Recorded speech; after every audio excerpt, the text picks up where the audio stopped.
Okay, so good afternoon and welcome back, teachers, to the afternoon session of our first ever virtual INSET. And this is our day 2. Okay, so we have readied the next presentation for the afternoon session.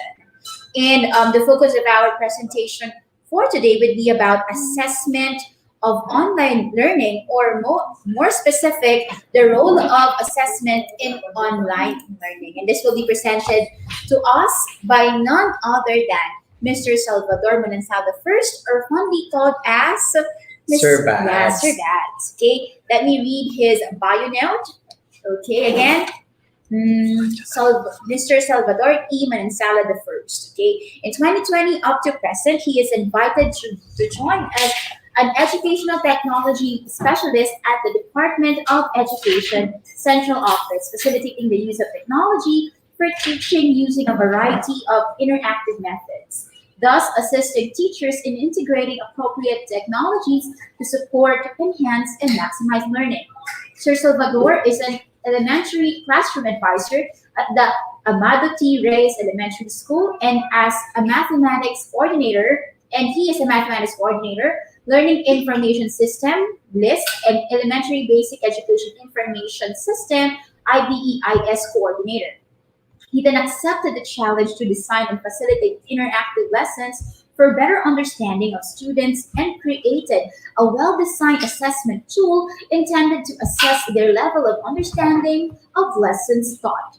He was involved in the varied researches and studies, two of which include the first, improving the academic performance of grade 5 pupils of Amado T. Reyes Elementary School through Project DREAM, which study is aimed at identifying the impact of Project DREAM and the research on the status of gender-responsive curriculum, basis for institutionalization of gender and development in K-12 program.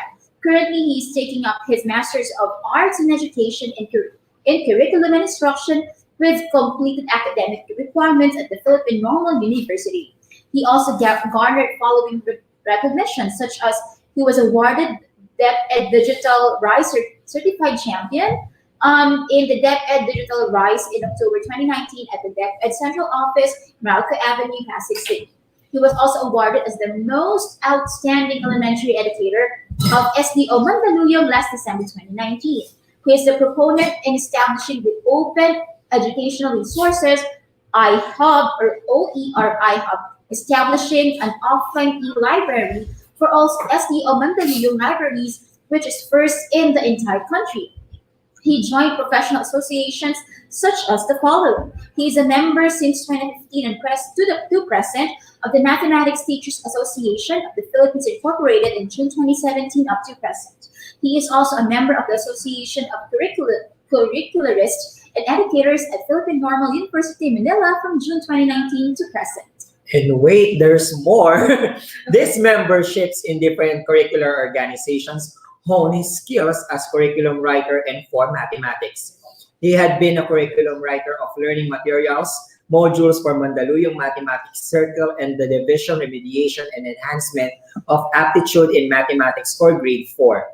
He was a division-level demonstration teacher during the enhancement of the K-12 program using the best pedagogical practices in different key stages in January 2019.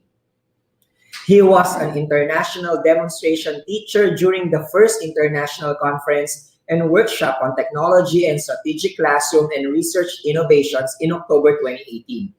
He was a presenter of the International Training Workshop on Contextualization, Localization, and Indigenization of Learning Materials in June 2017.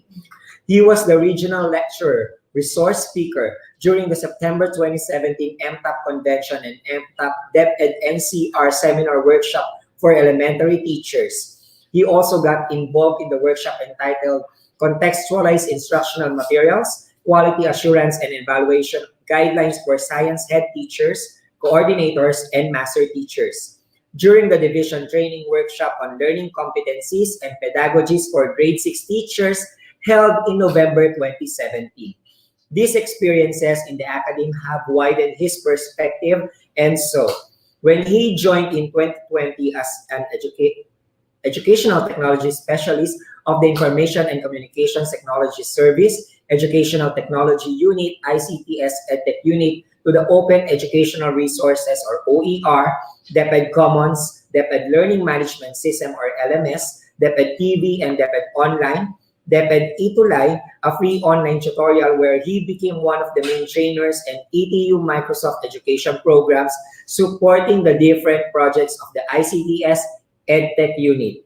He has professed determination to do his best to contribute to the fulfillment of the ICTS EdTech Unit programs and projects. Okay, so are we still on the day 2 of our INSET? Yes. I think it's already the day 5. Without any more further ado, one of the gems of the EdTech Unit here at the DepEd Central Office, we are proud to present to you Mr. Salvador Manansala the First.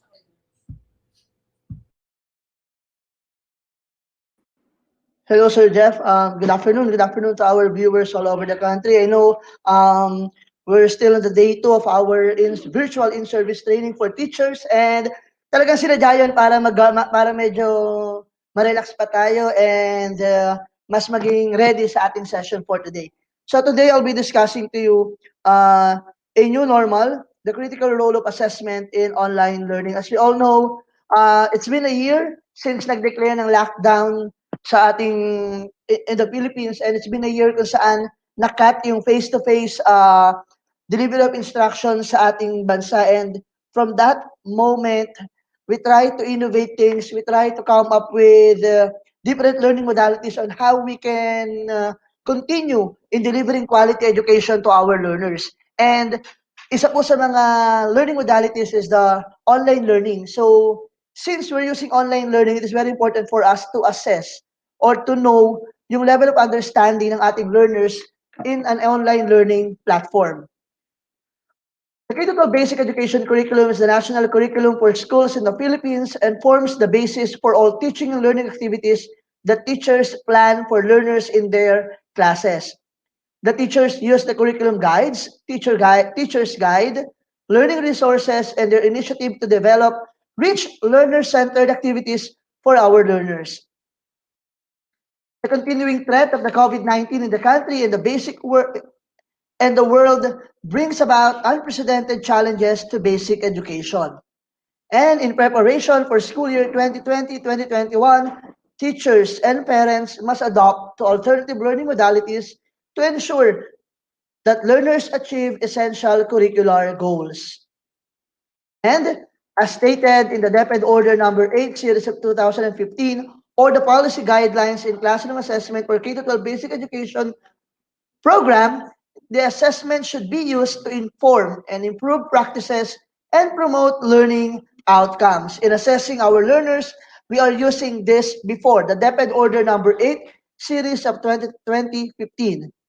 In distance and blended learning environments, it is necessary to utilize alternative tools and strategies for assessing and supporting learning. Since we are now entering the distance and the blended learning environment,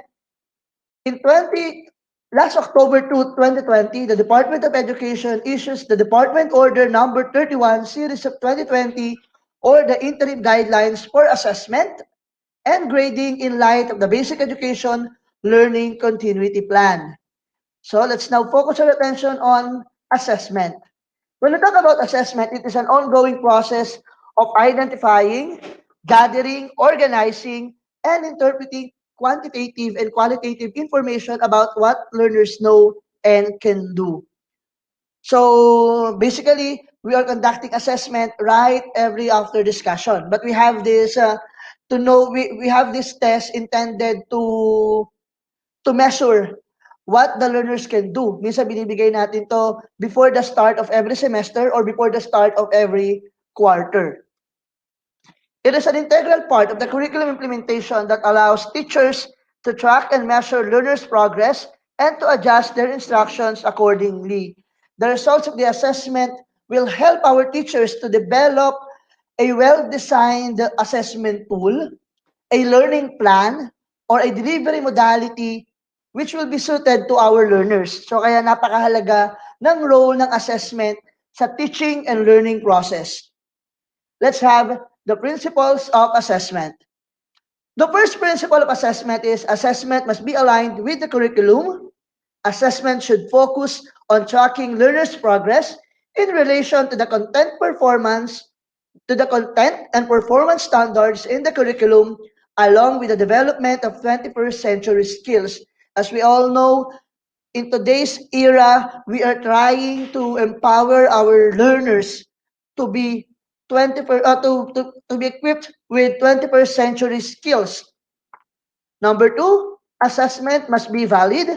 Assessment should assess what the learners actually learn inside the classroom. Validity ensures that the assessment activities and assessment criteria accurately measures the extent to which learners develop the required competencies and meet the standards for their grade level. So sabi niya, no, we need to assess yung learners natin based dun sa ano ang itinuro natin. Kasi minsan may mga assessment tayo na ginagawa na hindi naman aligned dun sa mga competencies natin. Lagi natin tatandaan, dapat yung mga assessment na gagawin natin must be aligned sa ating MELCs or sa curriculum na ginagamit natin. For the third principle of assessment, assessment must be reliable and consistent. When we talk about reliability of assessment, it requires that clear and consistent processes be followed in developing assessment activities. Because of this, it ensures that if you repeat an assessment activity with the same learners or conduct it with another time, if another teacher conducts it at the same activity with different learners, you should still sorry. Sorry. Sorry, hindi ko na kaya. Sorry. Okay. I would like to apologize for that. Medyo may something lang. Number 4, assessment must be fair and inclusive. Assessment activities should consider the learner's race, gender, learning needs, learning style, language of learning, abilities and disabilities, cultural background, and socioeconomic activities. They must never exclude, take advantage, or disadvantage any individual or group of learners. So, di ba nga tayo, we are promoting this inclusive education, and sa elementary level, we have this learners with special educational needs o yung LSEN na tinatawag natin na we would like to inform everyone that at the start of third quarter for our ETUlay, we will be having our SPED ETUlay tutorial. So abangan po natin ang SPED ETUlay tutorial natin this March 22. For principle number 5, assessment must be manageable for both learners and teachers. Learners need time to process new knowledge and practice new skills. This means that assessment should be developed and be implemented at appropriate times in the learning process. Assessment must be manageable for teachers, even in large classes, so that the evidences of new learning is gathered over time and in diverse ways. For principle number 6, assessment must give learners a range of ways to demonstrate their achievements. So on our part as a teacher, we need to use range of assessment methods and activities to give learners many opportunities to develop, to demonstrate their learning on a specific topic, For number 7, assessment must be part of a transparent, ongoing, where learners' progress is monitored over time. On this particular principle of assessment, the teacher must use assessment criteria that are based on curriculum standards and competencies to gather evidences of learners' achievements over time. These criteria should be clear to the learners as they learn and before they carry out to the next activity.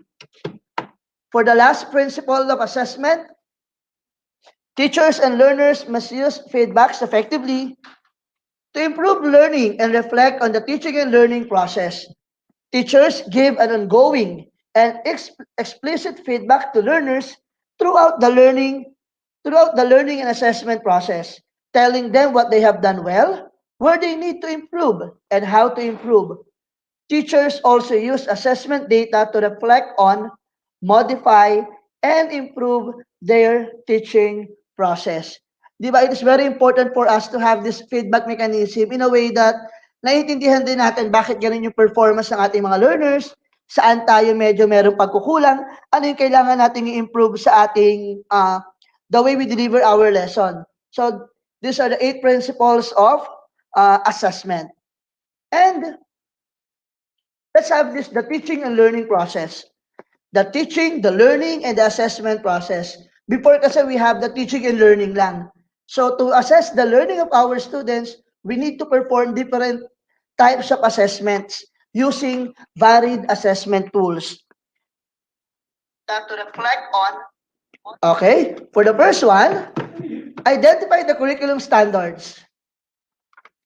So the curriculum standards, ito yung makikita natin sa ating most essential learning competencies. Ito yung mga may content standards. So we need to be mindful of that.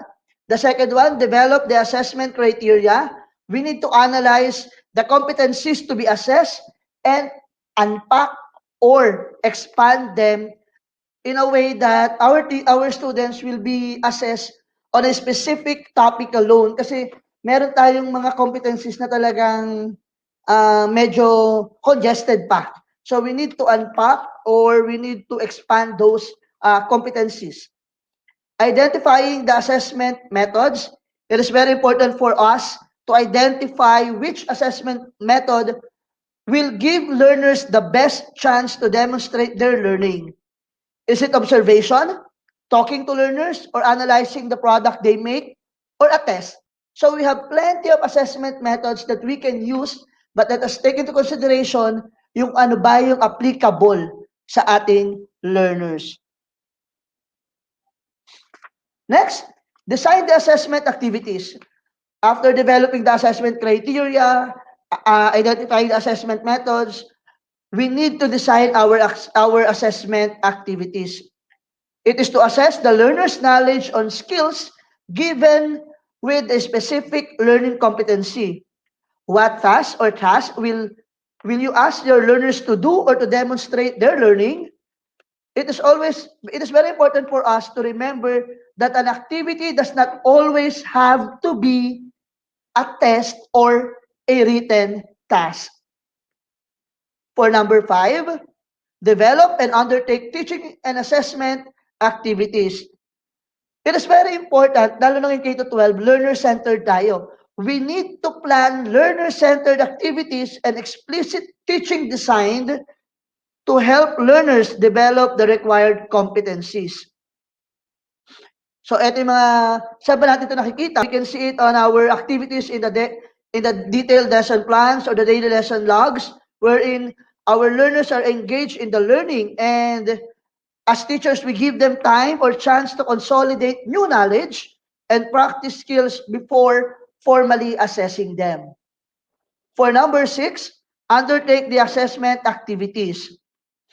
In undertaking the assessment activities, you need to inform the learners that you're assessing them and encourage them to do their best. Minsan kasi, meron tayong mga binibitawang salita na akala natin nakatutulong sa mga learners, pero at some point medyo nadi-discourage na pala sila. Record evidences of learning. So when we talk about record of evidences of learning, we need to record the performance of each learner by selecting the most suitable recording method.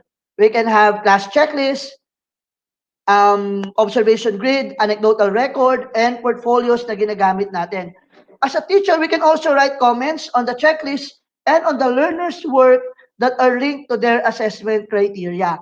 In writing our comments to that particular output on that or the result of that particular assessment, nagkakaroon na kagad tayo ng immediate feedback dun sa naging performance ng ating mga learners. Make consistent judgment about learning. So use assessment criteria and rubrics objectively to determine the quality of each learner's work. So alam naman natin, talagang sanay na tayo rito. Pag may mga pinapagawa tayo sa learners natin, automatic meron niyang rubrics o rubric. Yung rubric kasi will serve as a guide on how we are going to grade yung output ng ating mga learners. Another one, give immediate feedback. On this particular step, use the assessment criteria to give explicit feedback to the learners about their work. You can give feedback orally or in writing, but do this immediately after the activity. So most of the time, tayo mga teachers, pag nagbibigay tayo ng feedback natin, hindi natin naiisip yung mararamdaman ng learners natin. We need to give our feedback constructively. Kapag meron tayo nakitang medyo hindi maganda doon sa output ng mga learners natin, we can also give other things na kung saan may encourage natin yung mga learners natin to do their best and to exert more efforts.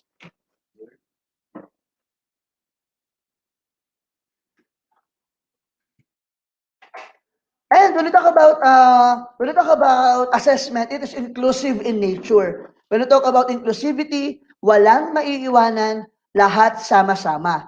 And a testament to that is the UN Convention on the Rights of a Person. Of a Persons with Disabilities, Article 24.2b. Ang sabi rito, persons with disabilities can access an inclusive, quality, and free primary education and secondary education on an equal basis with others in the communities in which they live.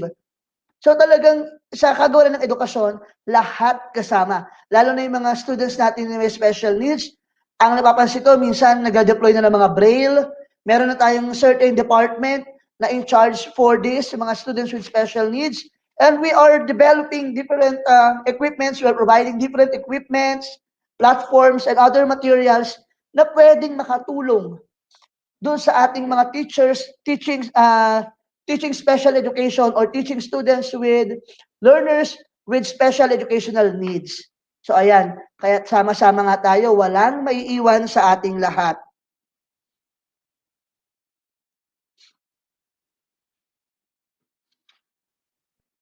Inclusive assessment should be inclusive and fair for all learners in class. Every learner must be in school or must have access to education through alternative delivery mode.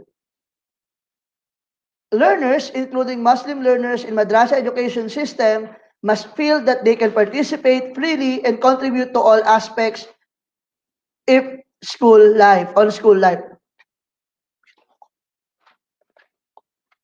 And let's have this assessment method.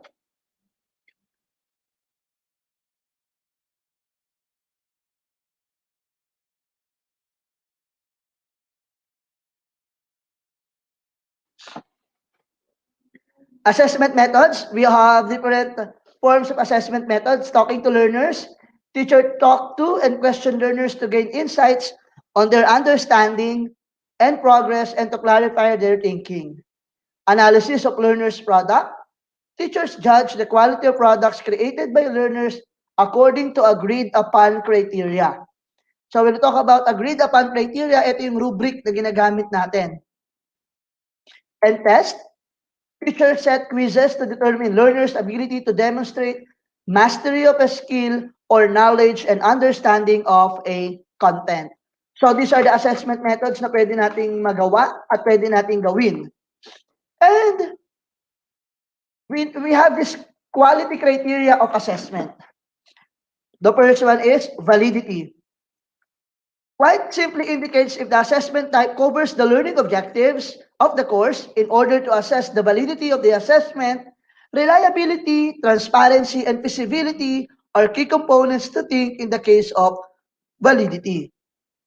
Number two is reliability. Number three is clarity. And number four is avoid susceptibility for technical problems. So these are the criteria for assessment. When deciding on the assessment method to use, consider these three questions. These are the things that we need to consider in deciding the assessment that we're going to use. First, what are you assessing? Is it knowledge, a skill, or both? Number two, which assessment method would best allow your learners to demonstrate what they have learned? And which method would make it easy for you to gather evidences of your learner's progress over time? So dito, we need to decide, are we going to assess on the knowledge side or skills-based assessment ang gagawin natin?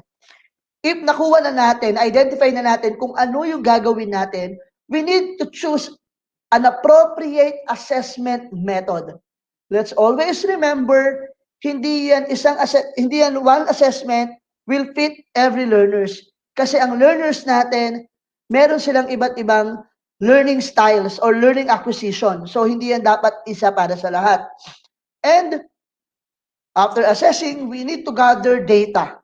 That data will help us to decide whether yung bang competency na yon ay natutuhan na ng mga learners o we need to reteach or kailangan pa ng konti pang discussion about that. Ayun ang gagawin natin.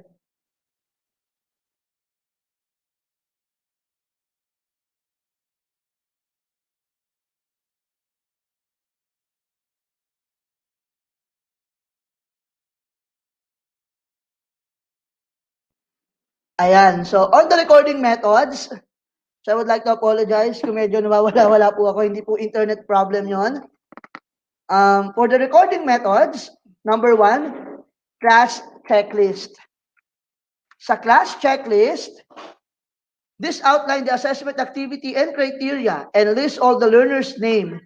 Use simple coding system to record how well each learner performed on each criterion.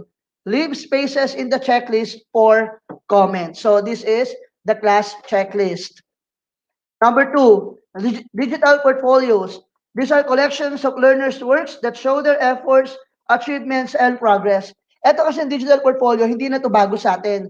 Dati, gumagawa na rin tayo nito. Minsan, naalala ko, nung panahon ko, magazine pa ang ginagamit ko. Doon ko nilalagay yung mga output ko and then every session, ang nangyayari ay pinapakita ko sa parents ko yun and then doon natatrack yung mga performance nila. And during my time as a teacher, meron akong isang buong wall doon sa likod ng room ko, doon nakalagay lahat ng output ng mga learners ko. Mapa-arts yan, math yan, basta lahat ng outputs nila nakalagay doon. Para during our PTA or release ng card, makikita ng mga parents nila. But now, different na eh. Kasi online learning tayo, so we need to use digital portfolios. At marami tayong avenue, marami tayong mga platforms na pwedeng gamitin to be able for us and for our learners to come up with a very good digital portfolios. Tatandaan natin, the purpose of this one is to measure and to assess yung mga naintindihan ng learners natin for a certain period of time. Next. Visual and audio records, audio recording, photographs, and video footages record details that can be seen and heard and provide a reliable and lasting record of achievements. Photographs can be included in portfolios or stored electronically. If used for purpose other than individual assessment, get permission from learners and parents to do this to ensure privacy and child protection. Tama naman po. If we're going to show a certain picture na may learners natin, kailangan mag-seek tayo ng parental consent because in DepEd, we are promoting for a child-friendly school. So, ayan yung mga goals natin. And number 4, the most, ito yung pinaka-widely used recording methods, which is the class record. So, feedback, kanina binanggit natin yan. Mahalaga ba ang feedback? Research showed that one of the most influential factors in improving learning is for learners to receive clear and specific feedback while they are learning. Tulad na sinabi ko, we need to give feedback which is constructive in nature. Kailangan hindi natin titignan yung mga learners natin o bibigyan ng feedback yung mga learners natin na madi-discourage sila to learn.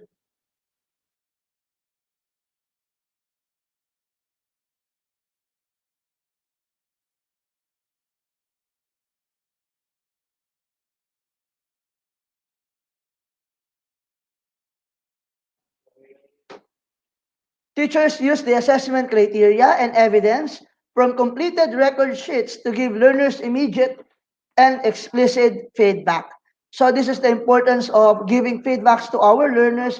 Lagi nating iisipin, we will start with the delivery of our lesson, and we give them assessment. And after giving them assessment, we need to give them feedback. Kailangan inform sila kung ano ba yung naging performance nila and kung ano pa yung dapat nilang gawin.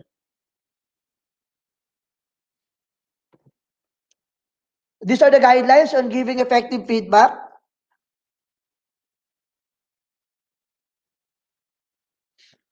Guidelines on giving effective feedback. Give feedback as soon as possible after an assessment or activity.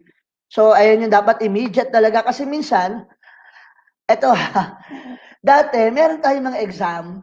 May mga exam tayo na ginagawa. Dahil sa sobrang dami ng mga learners na chinecheck natin, hindi kagad natin na check ang lahat. So, kumbaga, pag lumabas yung resulta na almost half the class ay medyo got a failing grade, so kailangan i-reteach natin yun eh. Kailangan balikan natin siya. Unfortunately, I'm not saying na lahat. Minsan kasi, sa sobrang daming ginagawa, hindi kagad na-checkan. So, pumunta na tayo sa iba pang lesson without even thinking kung ano ba yung naging performance ng mga learners natin. Sa ngayon, with the help of different platforms, different assessment platforms na ginagamit natin, we can use Google Forms, Kahoot, and other multimedia applications and platforms, we can gather an immediate feedback or we can generate results immediately. Kung halimbawa, the last student na mag-answer, automatically, makakapag-generate na yan ng report and then we can assess. Ma-assess kagad natin yung performance ng mga learners. Provide specific oral or written constructive feedback directly related to learners' performance. So, ang focus natin is to give feedback on the performance of the learners, not on the other aspect ng pagkatao ng bata o ng ating mga learners. Provide feedback that identifies learners' strengths. So kahit na ano naging performance nila regardless of the result of the test, let us try to treat our students in a way na hindi sila madadegrade, hindi sila mapanghihinaan ng loob.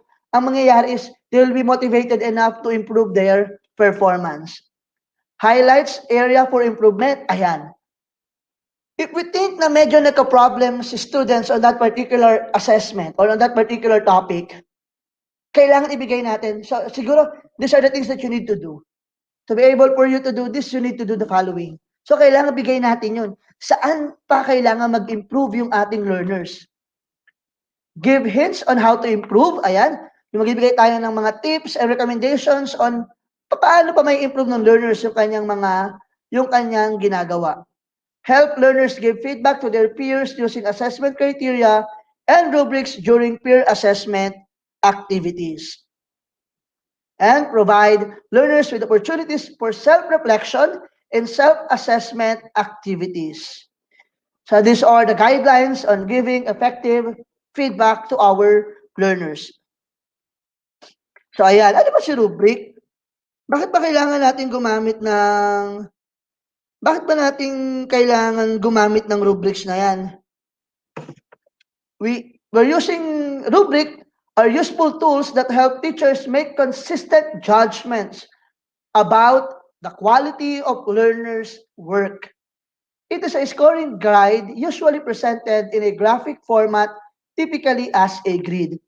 So this rubric will help us to assess our learners objectively, following the given set of criteria and indicators na naka-anchor dun sa activity or sa output na gusto nating magawa.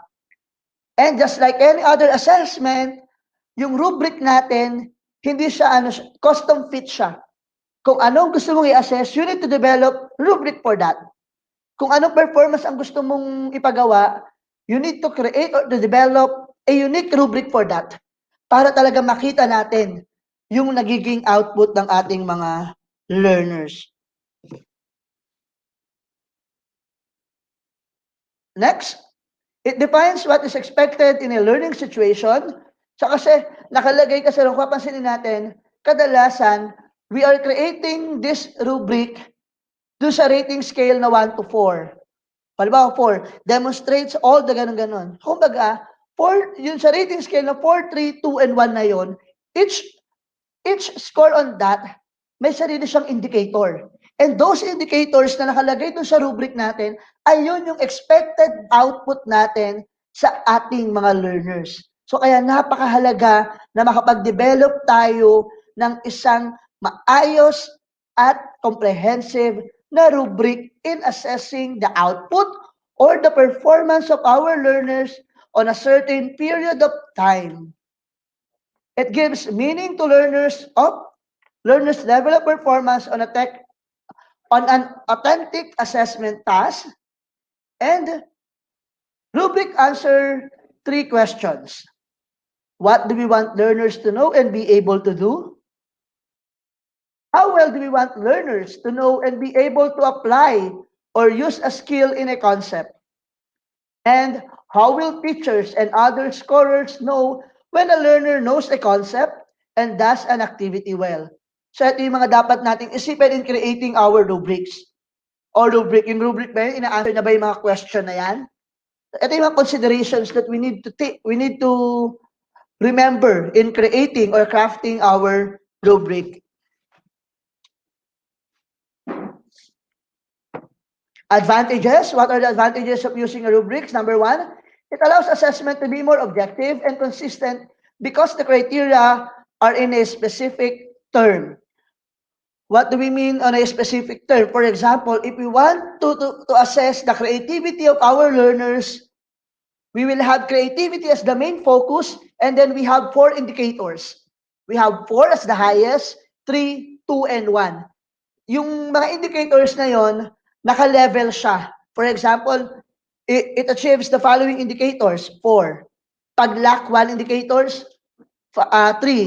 Pag nawawala yung 2 to 3 indicators, 2. Pag totally wala do, hindi mo nakita yung mga indicators na yon, 1. So, ganun tayo gumawa ng rubric. Number 2, clearly show learners how their work will be evaluated and what they can expect from this. In establishing the key criteria or the key pointers on a rubric, malalaman kagad ng learners, eto pala yung inaasahan ni teacher. Eto pala yung magiging output dapat natin. And number 3, promote learners' awareness of the criteria to use in assessing their peers' performance. Bakit in assessing their peers' performance? Tandaan natin, with the technology that we have right now, pwede pa rin magkaroon ng online reporting. Ayan, yung lagi natin ginagawa dati. Online reporting. We have Google Workspace, yung mga Google Slides, Google Docs, na kung saan, basta nakashare lang yung slides na yun sa mga learners natin, yung mga learners natin pwede mag-collaborate, pwedeng mag-comment, and pwede nilang ma-assess yung performance nila. So, dapat yung rubric natin ay inform dapat yung mga learners at alam nila kung ano yung content nun. Number 4, provide useful feedback regarding the effectiveness of instruction. So these are the advantages of using a rubrics. So ito yung mga sample summative assessment tools that qualify as performance tasks in online learning. This is yung attachment ito, isa ito sa mga kasama ron sa interim guidelines na inisyu ng DepEd or the DepEd Order number 30 series of 2020. So ano-ano ba yan? So we have here 4 languages or 4 languages, ito yung mga English or Filipino. It is divided into 3 if we are trying to assess written outputs, products, or performance tasks. So for written outputs, we have blogs, essays, e-journals. For products, we have YouTube campaign, case studies published through Adobe Acrobat and e-collages. Performance tasks, so ayan ito yung mga suggested lang naman. Summative assessment tools. Again, ito ay taken doon sa ating interim guidelines on assessing learners po ngayong pandemic format. Ayan. Data recording and analysis using Google Forms. Geometric and statistical analysis using Stata or Alex. Graphs, charts, or maps using Microsoft Excel or Sheets. So these are the things that we need to consider, or these are the suggested summative assessment tools na pwede nating ibigay sa ating mga learners. For science, ayan, concept maps, data recording, laboratory reports and video documentation, reaction or reflection papers, survey using Google Forms. For products, investigatory projects, e-models and diagram construction, prototype building with video demonstration and research paper. For performance tasks, ito yung mga suggested natin. We have 7 assessment tools. I'll not discuss it one by one kasi alam ko naman all of us are familiar with all the things na nandito, with all the summative assessment tools suggested by DepEd Order number 30 po ito yata, series of 2020. And for Araling Panlipunan, ito yung mga suggested summative assessment tools. Another one we have for music, arts, and PE. So kung papansinin natin, encompassing siya. Lahat ng mga learners natin, lahat ng grade levels natin ay nandyan.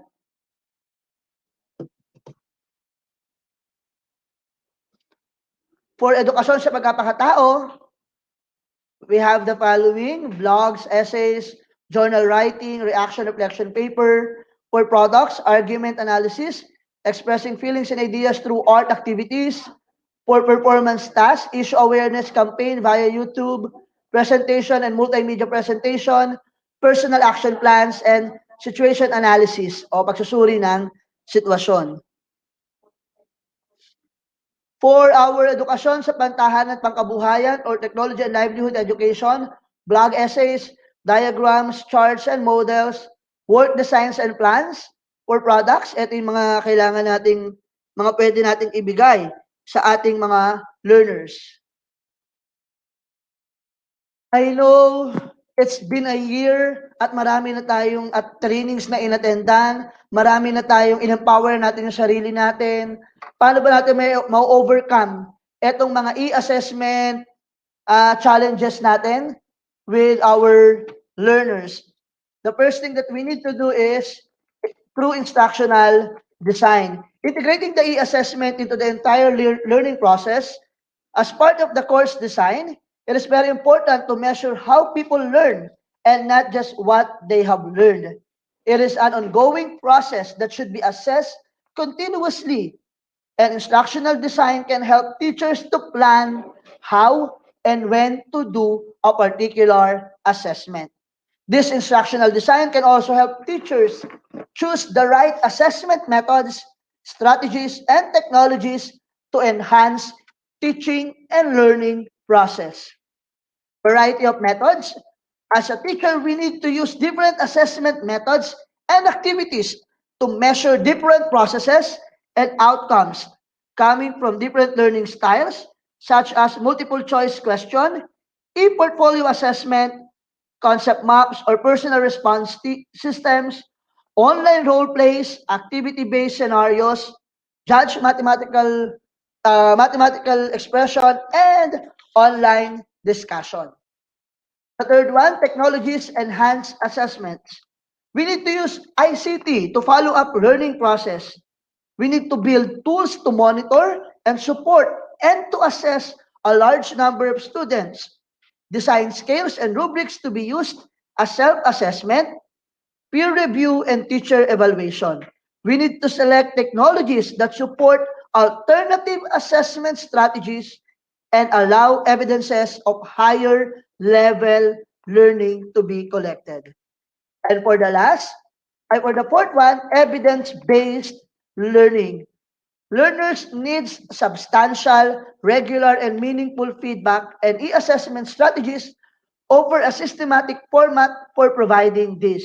The feedback can be personalized and provided by different actors. Feedbacks should be used to improve learning and not given as final activity.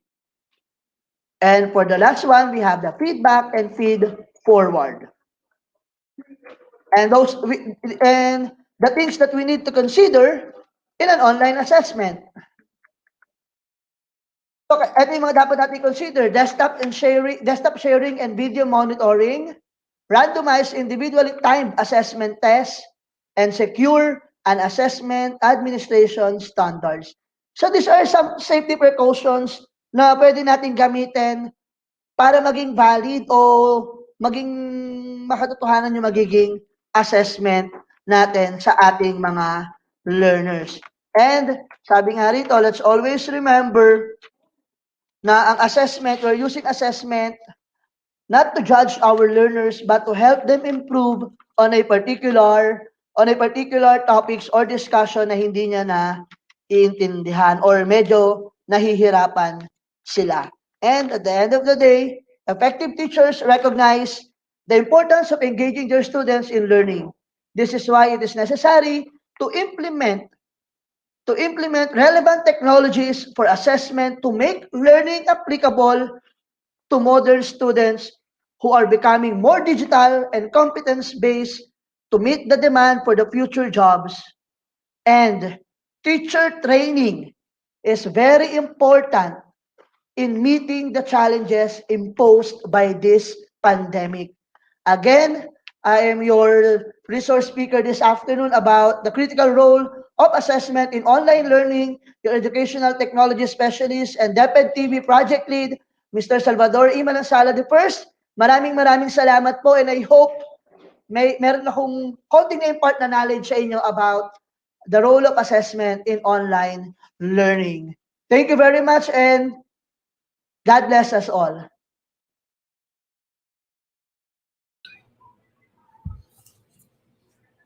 All right. Thank you, Sir Bats, for that wonderful presentation. Talaga namang napaka-importante ng assessment, no? Hindi lang dahil sa hindi natin nakikita ang mga bata, but most importantly, lalo na ngayon na wala sila sa ating mga classroom in person.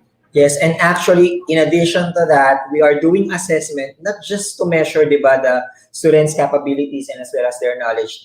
Ginagamit din po natin ito to measure the effectivity of our assessment tools, di ba? So, kasi usually kapag assessment, iniisip natin it's all about the grades ng mga students. Kaya naman po, we are encouraging all the teachers to send in your questions for our surveys para po mabigyan niya po ng mga answers, and as well as i-comment nyo lang po or i-send sa aming Google Forms para po sa ating mga questions. Okay? So, Ma'am Teacher May, while we are waiting for that, so siguro simulan natin ng konti yung mga shoutouts natin para mabubasa na din. No?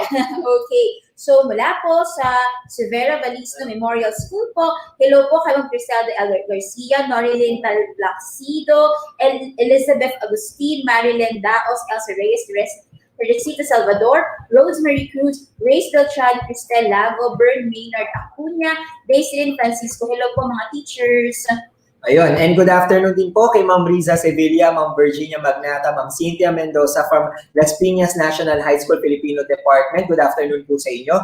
Thank you for watching also to Sir John Patrick Rodriguez and Maribeth Collis of SDOQC. Yes, pinakabati po ni Sir Ralph Lawrence Paras po, lahat po ng mga teacher and school staff ng Tamos Elementary School. Ano din po ang administrators and teachers ng San Roque National High School, at ang principal po nila ay si Ma'am Jordi Fernando, at sa lahat po ng teachers din ng San Isidro National High School, pinakabati po ni Sir Gabriel Catan. Yes, also greetings din po for Severa Balisno Memorial School, Ma'am Criselda L. Garcia, Norilyn Taplacido, Elizabeth Agustin, Marilyn Daos, Elsa Reyes, Teresita Salvador, Rosemary Cruz, Grace Beltran, Cristel Lago, Bern Maynard Acuña, and Daislyn Francisco. Yes po, and this is a greeting from Ma'am May Biarcal po from SBO Gio Hulnagan City, Valle Hermoso District. Hello po sa lahat ng mga teachers from Malangsa Elementary School headed by Ma'am Marivic Ampil ang Banban. Yes, also shout out din po sa Parañaque National High School Main with their school head Sir Jerry A. Lumaban from Ma'am Che Mendoza. At hindi rin po bibitiw po sa ating INSET ang mga teachers from Nangka High School, from SDO Marikina. Hello po sa lahat ng mga teachers dyan at salamat po sa pagsuporta sa aming INSET. And also, greetings din po, shoutout po sa Anayan Sagrada Elementary School and to the principal Artemio P. Batalier Jr. from DCS Pardinas, Kaungkod Elementary School, Madridejos District School Principal Jose G. Bawiga. Okay, punta naman tayo sa South po, no? Pa-shoutout daw po sa San Isidro Elementary School at sa lahat po ng mga teachers sa San Luis District Division of Pampanga from Teacher Luisa. Yan, okay. At maraming pa po, no? Meron pa rin po, no? Pa-shoutout din po sa mga teachers from Clarin National High School Division of Misamis Occidental, no? Sabi nila, they strongly support the DepEd EdTech unit and he's hoping daw po to be a part of the team. Bakit Yes. man, sir? Also, greetings din po kay Ma'am Jennifer De Jesus, Ma'am Danilyn Espinosa, and Ma'am Lynn Escoto.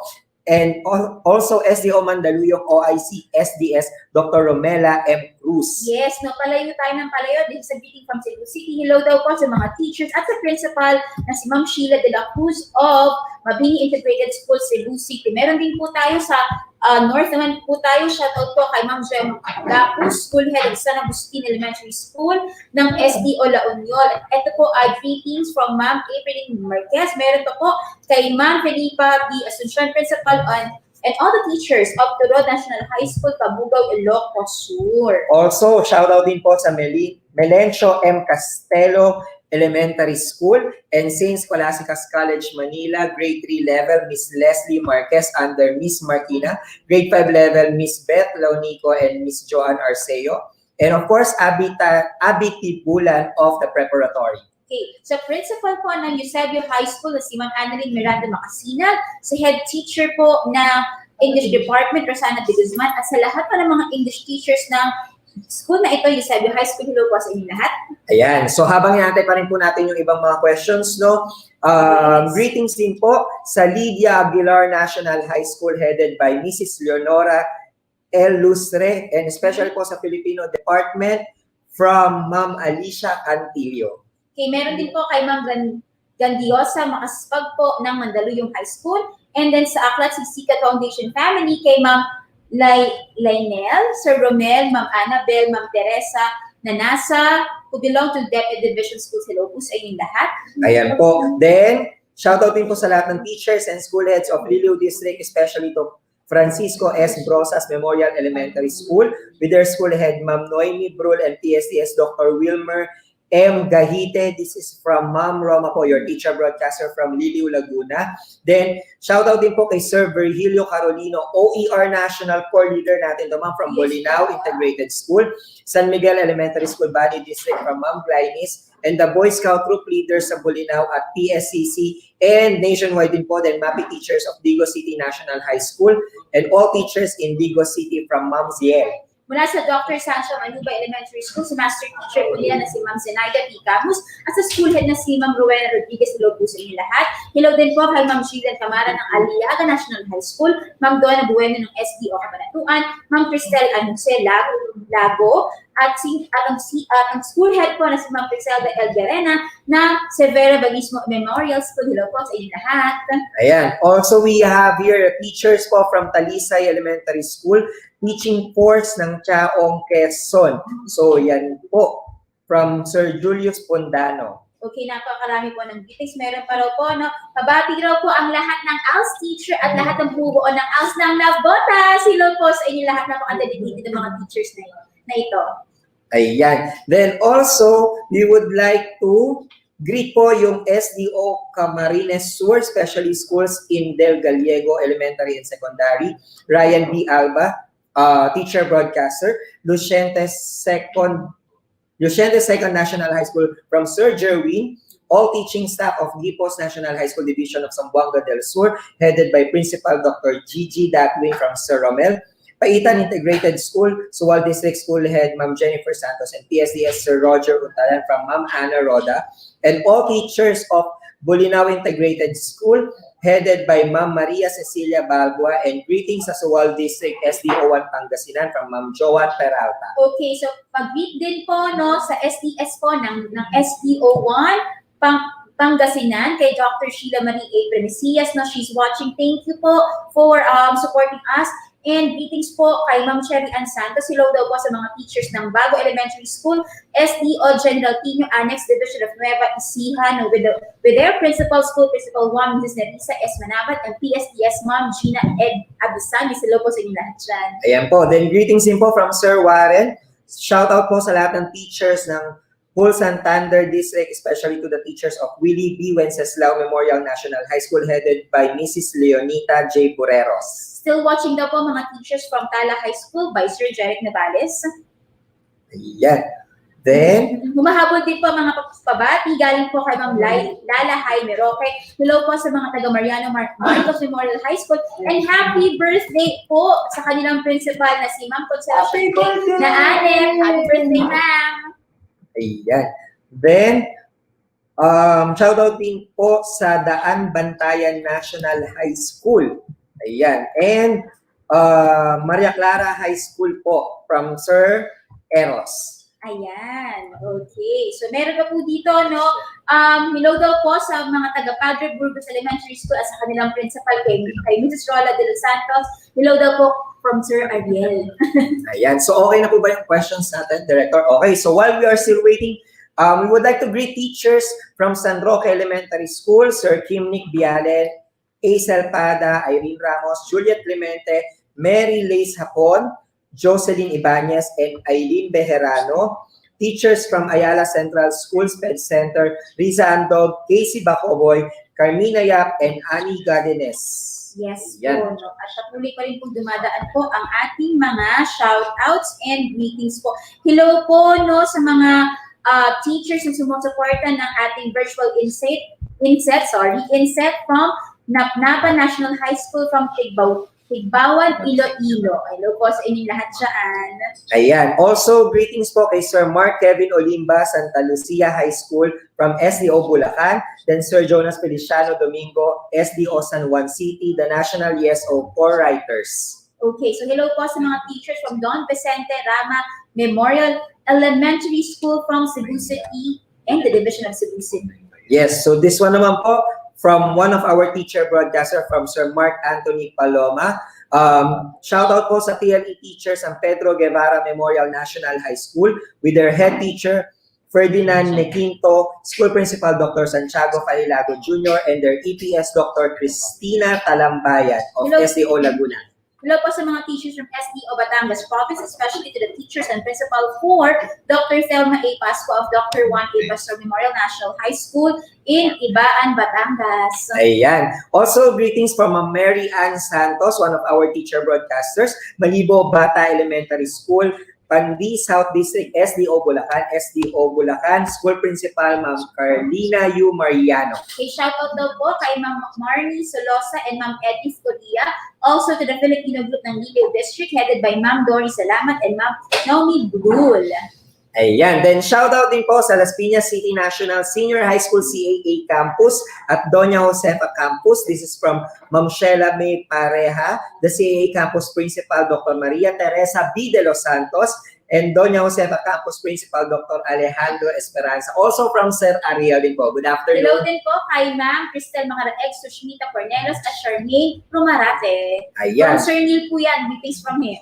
Yan. And also SDO Camarines Sur Specialty Schools in Del Gallego Elementary and Secondary School from Mr. Ryan B. Alba. Okay. Meron pa, sir? Okay, so I guess inaantay pa rin natin yung questions, Director. So while we are waiting, shout out po sa mga teachers ng Papaya Elementary School, SDO San Antonio Annex, SDO Nueva Ecija, with their Principal Leopoldo G. Villesa, PSDS Ma'am Esther D. Ramos, and SDS Jessie D. Ferrer. Okay, sige po, sir. Ayan. Also, greetings din po sa Bungad Elementary School teachers, SDO Quezon City, headed by their principal, Dr. Josephine S. Aranas. So, this one po is from Marian Isabel. Ayan. Then, also, greetings din po sa Bunol Integrated School, Gimba East Annex, SDO Nueva Ecija. Okay, pa-shoutout din po sa lahat ng mga teachers from Subic National High School, Zambales, especially sa MAPE Department, and MAPE teachers and head teacher of that department po si Sir Rogelio Ladiero and ang principal po ng Subic National High School si Sir Chester Alan Matienzo and the SDS Zambales po. Hello po sa inyo lahat dyan. Okay, then shoutout din po sa Mawal-Mawal District, especially Batag-Batag Elementary School and Bugho Elementary School. Then,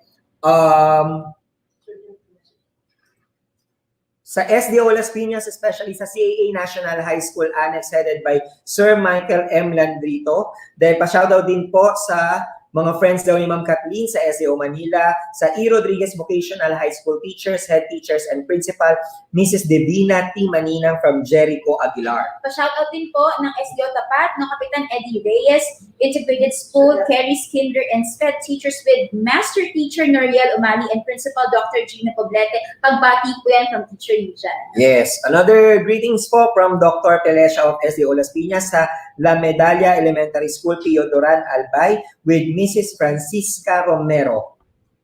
Okay, so waiting pa po tayo for questions, no? From the presentation ni Sir Okay, Barnes. so while we are waiting, ma'am, no, sobrang layo na ng narating natin. Yes. So, Bohol Division SDS, Dr. Binaito Dagatan, the 2A SDSS, Dr. Danny Gudelosa, Dr. Faustino Toradio, ito the faculty and staff of San Jose National High School, Talibon. Bohol with Principal Marcela R. Bautista from Sir Glenn Horano, one of our EdTech specialists. And to Sir Reverendo Macabita and to her wife, Ma'am Macabita po sa Imus National High School or Imus City National High School. Good afternoon po. So I guess ready na po yung mga questions natin. Then babalikan po natin yung mga shoutouts. Pasensya na po kayo, medyo marami kasi sobrang na-appreciate natin yung mga teacher. Alam nyo, nire-record nila yung shoutouts sa kanila. Tapos sinatag po and then they put it in their My Day. And then po, we would like to say thank you din po na kapag kasi na-shoutout at nababati sila, no, talagang nag-express sila ng appreciation. Yes. Okay, so we have here the questions. So, hi Sir Bads. Ayun. Okay, so Sir Bads, we'll be giving you 5 questions. These questions are from our teachers na talaga namang nakatutok. So we have 108,770, ayun, and counting viewers. Ayan. Okay, so here is the first question from Mark N. Salinel, Libon, Agro-Industrial High School, Albay. So what are the weak points of assessment in online learning and how to manage those weak points?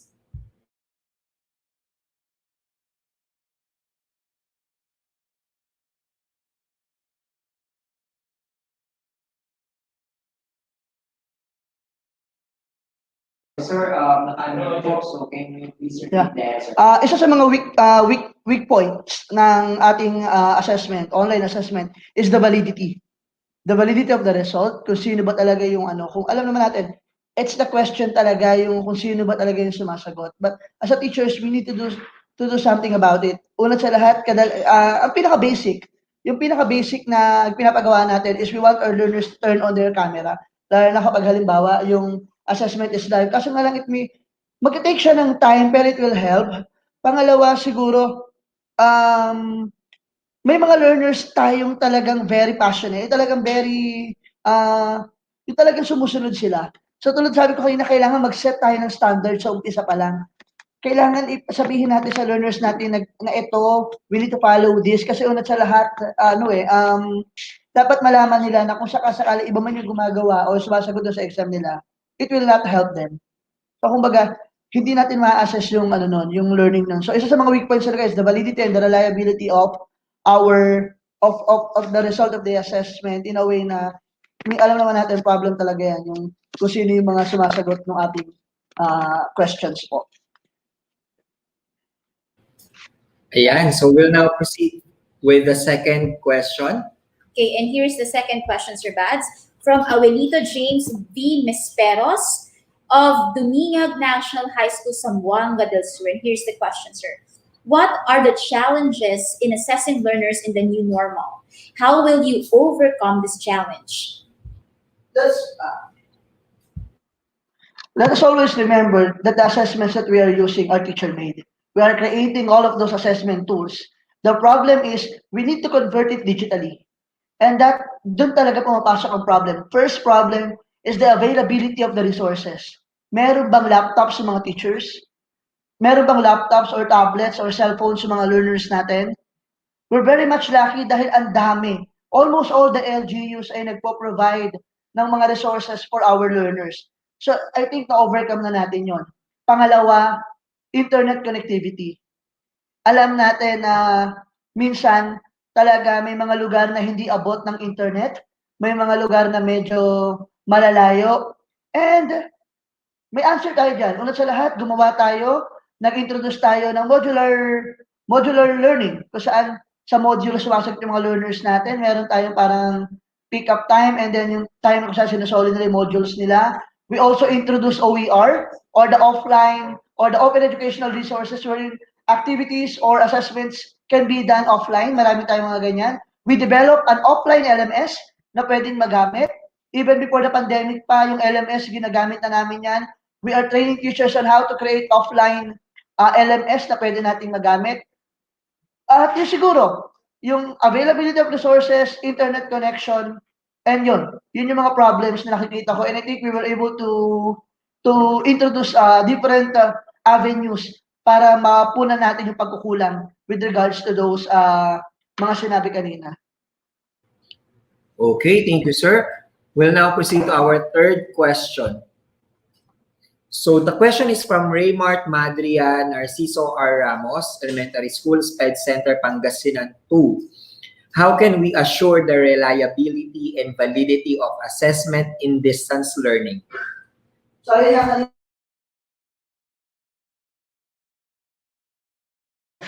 so kanina, meron akong, during the latter part of my presentation, meron akong mga precautionary measures na diniscuss doon. Una sa lahat, yung pwedeng desktop sharing and video monitoring, which is, I think on the side of the teachers, medyo hindi siya applicable kasi talagang mahirap. Kung isa-isahin natin, it will take time bago natin matapos yung assessment. Pangalawa, pwede tayong mag-randomize and individually timed assessment tasks. Kasi mangyayari dyan, pwede nating randomize yung exam and then time pressured sila in a way na there's no other way na may magagawa pa silang iba to get an answer. So talagang straightforward yung magiging approach. Pangatlo na pwede natin gawin is to secure assessment administration standard. So, as a teachers, dyan tayo, isa yun sa mga strike natin. Yung kumbaga parang, sa umpisa pa lang, we need to set standards.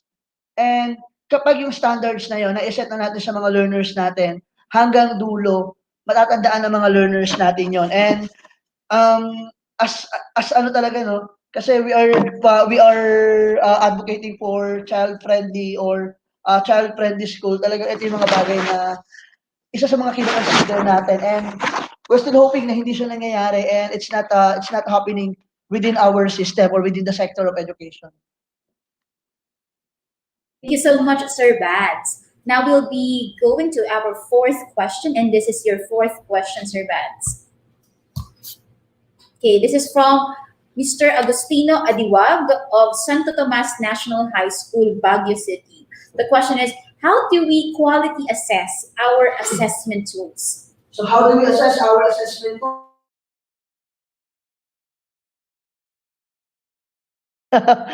Sorry, so hindi ko na-unmute ang aking microphone. So, para akong nasa napakahalagang hearing sa nangyayari ngayon. So, how can we quality assure our assessment tool? First, the first thing that we need to consider is the alignment of the content or the competencies na gusto mong i-test dun sa MELC.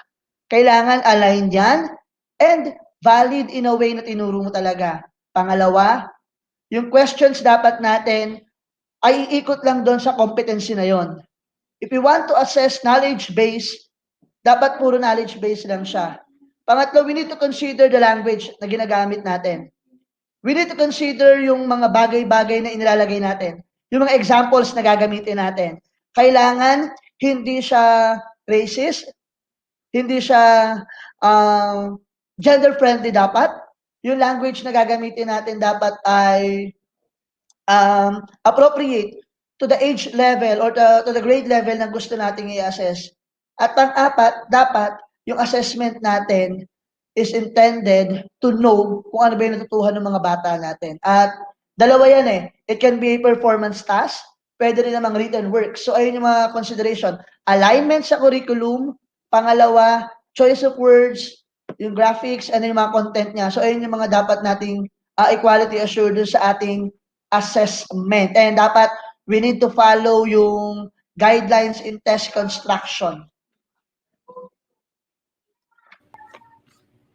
Thank you, sir. And now we are down to our last question, Sir Bads. Ayan.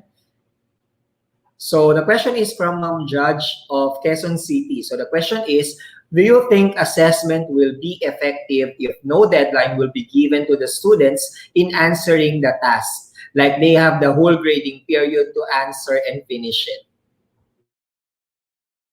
So tulad ng sinabi ko kanina, we have two. Lalo na ngayon sa interim guidance, we have two. The performance and then yung mga online assessment natin. If it's online assessment, na talagang we are trying to assess yung understanding ng learners natin on a specific topic, dapat yung deadline niya, dapat may deadline. Dapat ma-accomplish ng learners yun. Kasi una sa lahat, we are trying to assess yung knowledge, yung cognitive side ng mga learners natin. Kung halimbawa, mag-e-exam yung mga bata, tapos ang topic mo nasa first week, and then gusto mo i-accomplish nila yon on the fourth week, papaano kung yung result ng assessment ng mga bata ay hindi maganda?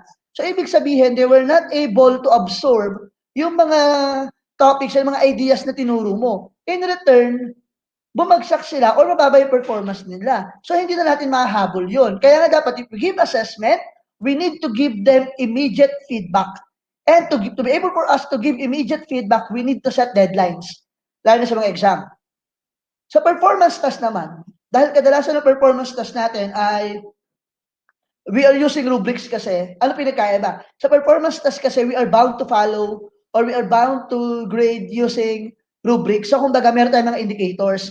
Pwede yan, ay medyo mahaba yung deadline or hindi kasi pwedeng walang deadline. Habaan lang yung deadline kasi ito naman ay output. Yung kasing ideas ng bata will translate dun sa output nila. So, at the end of the day, ganito niya pala in-interpret yung topic namin, yung lesson namin. So, yung interpretation niya nun, nag-transfer siya dun sa output niya. So, ayun yun. So, siguro kung performance task, okay lang na medyo ma-delay.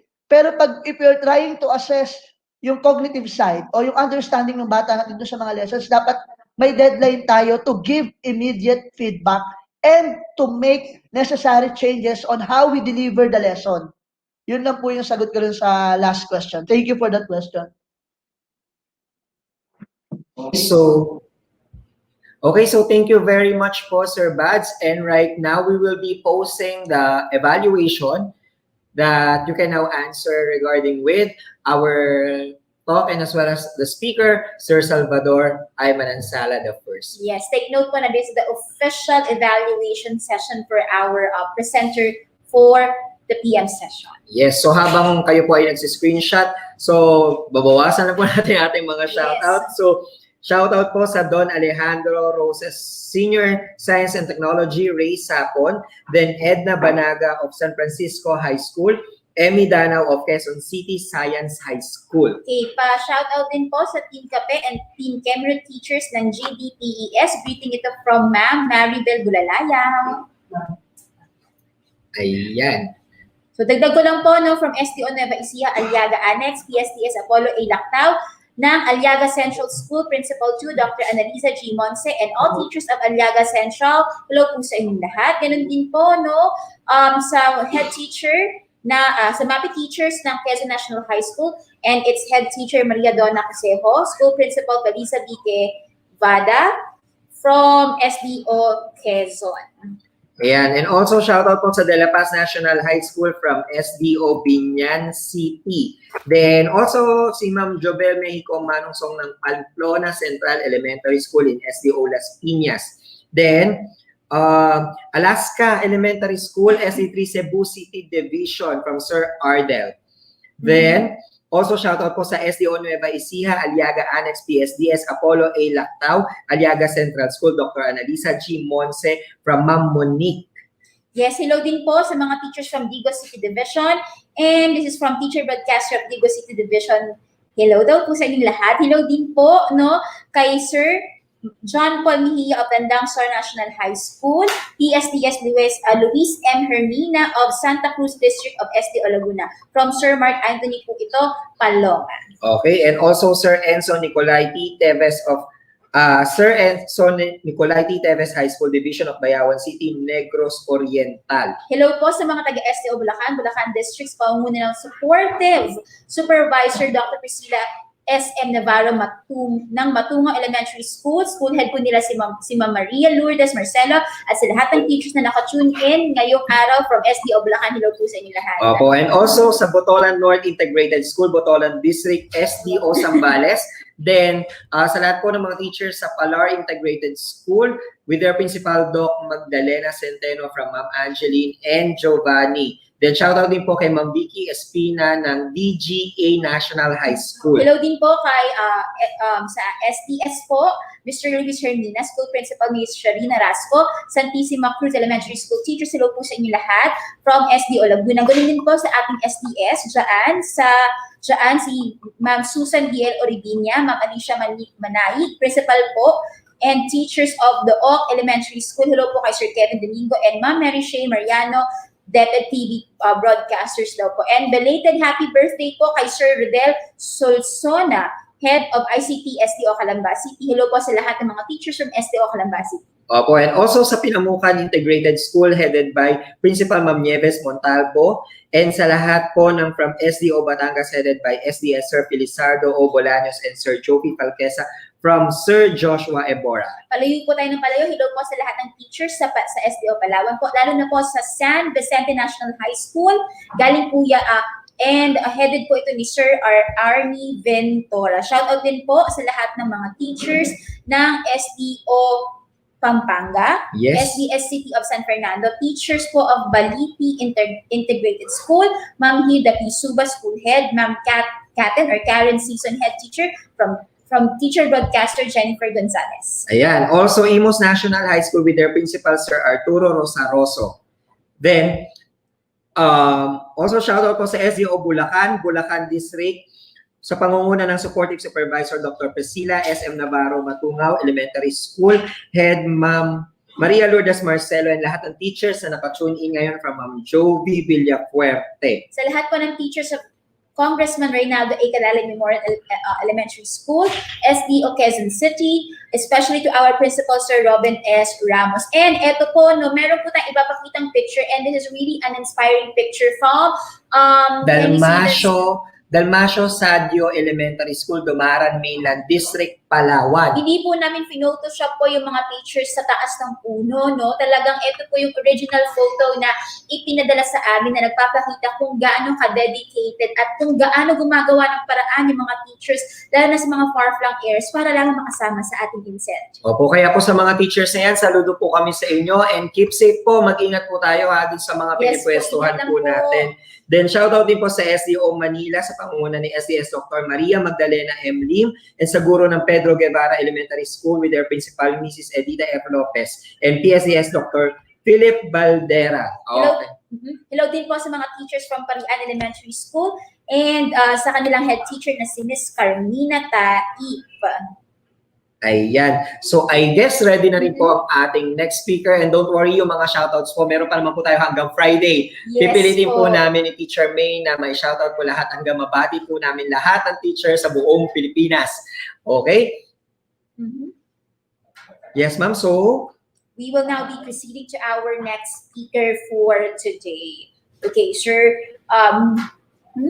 Ayan. So, wait lang, ma'am. So, habang ino-open mo lang yan, very important to. Amado T. Reyes Elementary School, teacher in charge, Viva Carion, teachers Angie Freires, Adrian Leonor, Bernesa Bolaños, Marvin Muega, Winda Bakiran, Jeanette Villa, Frankie Garjan, and Mila Capitana. Okay, sige, sir. So, I think we're very ready to present to you our next speaker for the PM session. Let me read her bio note. Our speaker for the next session will be Ma'am Minerva Grace O. Silvestre.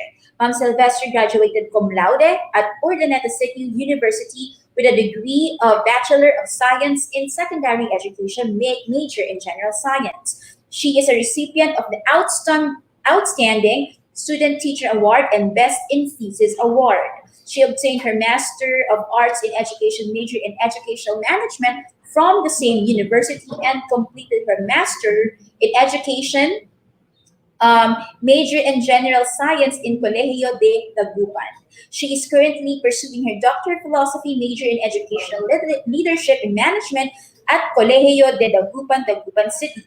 She is a Senior High School Master Teacher 1 of Cipriano P. Premesias National High School, handling research and science subjects. She has co-authored the book The Basics of Quantitative Research Design, Educational Manual in Writing a Research Manuscript Made Easy for Senior High School Students. She also has several types of research and pedagogy about improving academic performance and learning styles. The author is a member of the Pangasinan Division 2 Module Evaluators, a writer of the Region 1 activity sheets in the Earth and Life Science subject, and a national core leader of Open Educational Resources, or OER. She also was awarded as 2020 Outstanding Employee of Pangasinan Division 2. Once again, this is Ma'am Minerva Grace O. Silvestre. Hello, ma'am. Hello, ma'am. Can you hear us? Si Ma'am Minerva po ay nasa remote, kaya po we are checking her internet connection. Hello po, good afternoon po. Hi, ma'am. Hi, ma'am. Hello po. Naririnig po yung audio ko? Okay, so we're ready. All right. You can go ahead to your presentation, ma'am.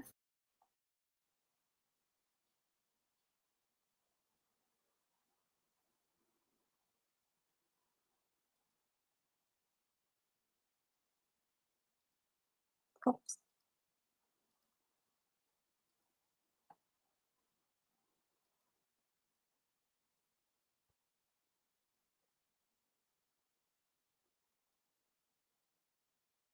Okay, so isang mapagpalang hapon po sa lahat ng ating mga viewers for this afternoon. So this is the last session for today's virtual INSET. And I will be discussing to you the Open Educational Resources Readiness Review Criteria.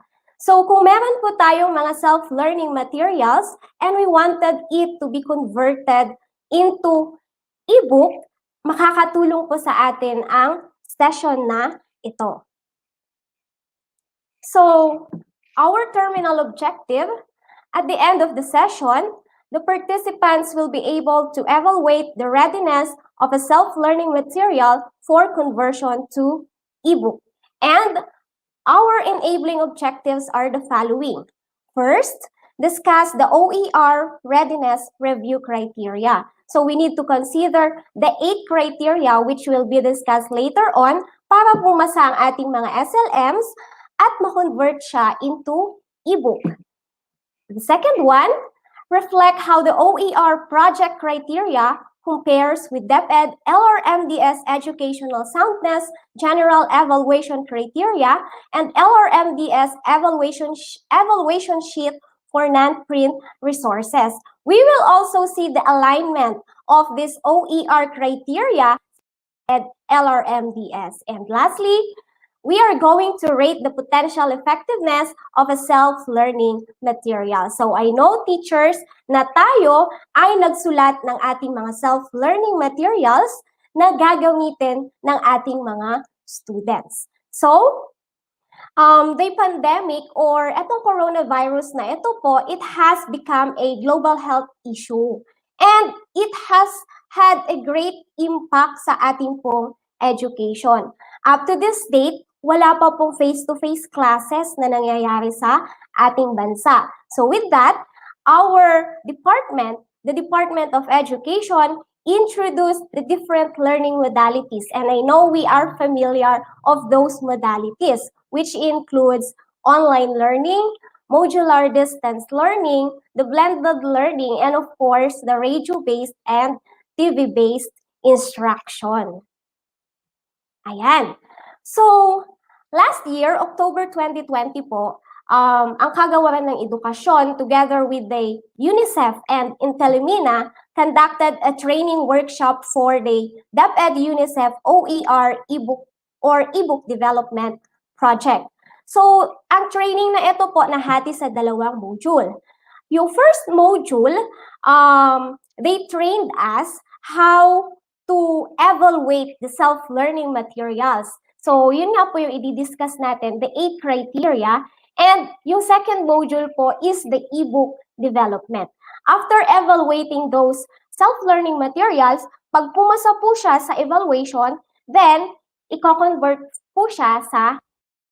And we have yung ibang SLMs po na na-evaluate ay nasa DepEd Commons na po at pwede na pong i-access ng ating mga students and teachers. Okay, so we have OER or Open Educational Resources. What are these OER? I know naririnig po natin ito.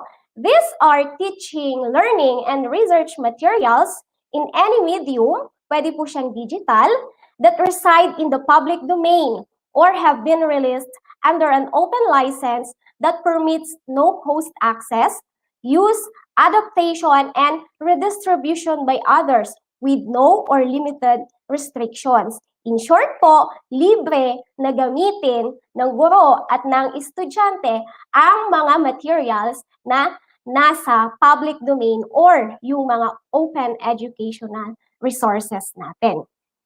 So, the DepEd has its open educational resource materials or tools. So, meron po tayo DepEd OER, which focuses on the ICT-assisted teaching and ICT-assisted learning, whereas the creation of yung mga tinatawag po nating contextualized learning materials is made possible for us to deliver quality, accessible, relevant, and liberating education for all. So every Saturday po, this March, may series po training na ginagawa ang EdTech unit regarding basic OER. And dito po, nadidiscuss yung ibang DepEd OER tools na pwedeng gamitin ni teacher.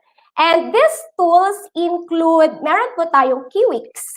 And this Kiwix is an offline version of Wikipedia 2016, which is hindi po siya pwedeng i-edit.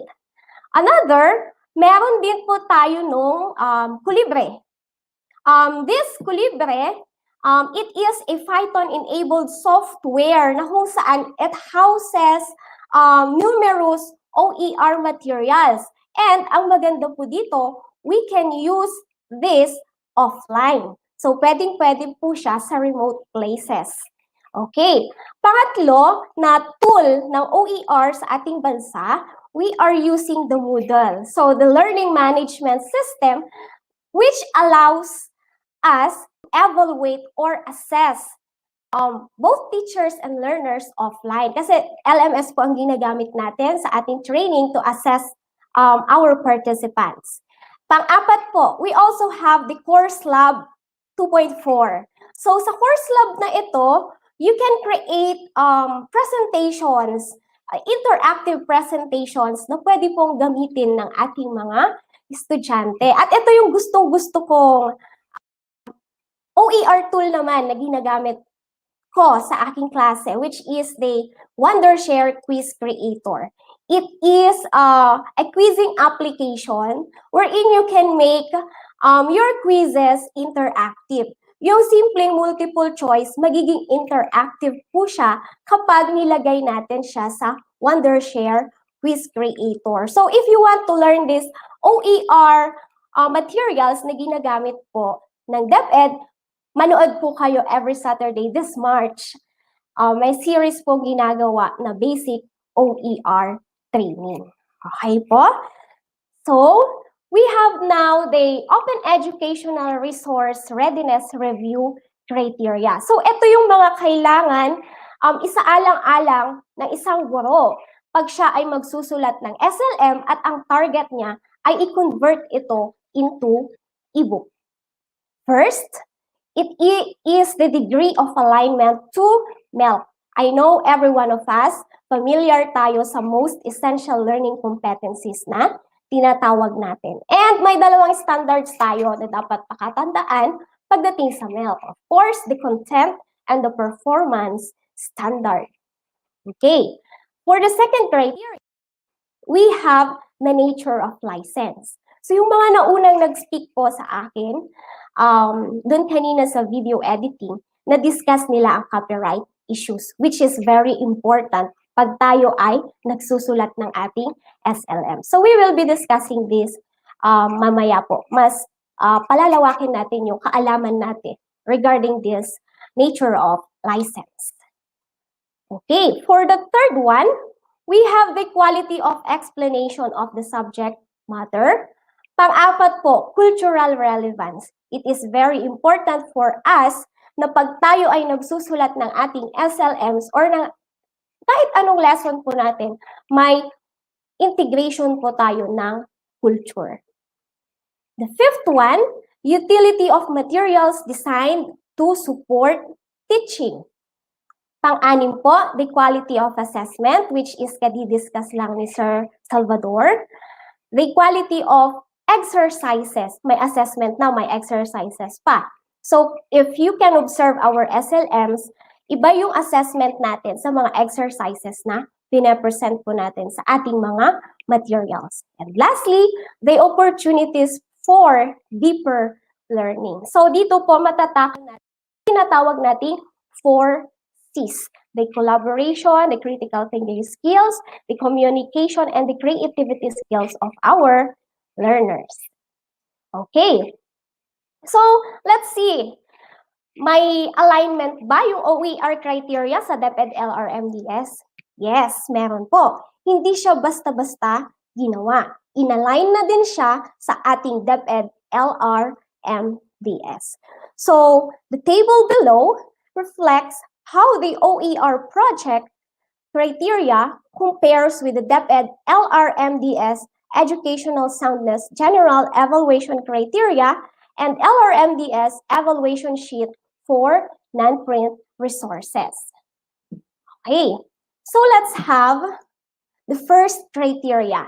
So the first criteria under OER is the alignment with the most essential learning competencies.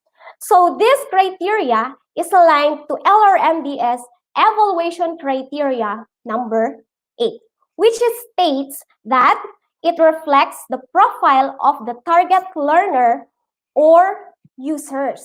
So when we write our SLMs, pag po tayo ay gumawa ng ating SLM, it is very important for us to consider who are our learners. We have different grade levels of our learners. So napakahalaga po na i-consider po natin yung bagay na yon. And for the non-print resources, it is aligned to factor 1, which is content. Okay, another alignment for OER criteria 1 alignment with MELCS is LRMDS criteria 11. This criteria, sabi po niya, the target learners or users are clearly identified. So, kailangan alam mo ano yung academic level ng estudyante mo. Saan siya nabibilang? Nasa average ba siya? Okay, so yun po, kailangan alam natin. Another is, you must also know their technical skills. Saan magaling yung estudyante mo? Magaling ba siya sa pag-awit? Magaling ba siya sa pagguhit? Magaling ba siya sa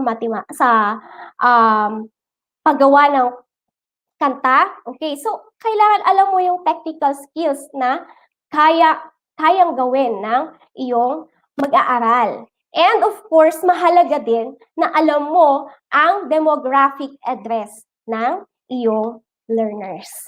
And it is also aligned to criteria 14, which is the prerequisite knowledge skills are clearly identified. Okay, so kailangan alam mo kung ano yung prior knowledge ng estudyante sa lesson na pinapresent mo sa kanya. For example, your lesson is about balancing equation and chemical reaction.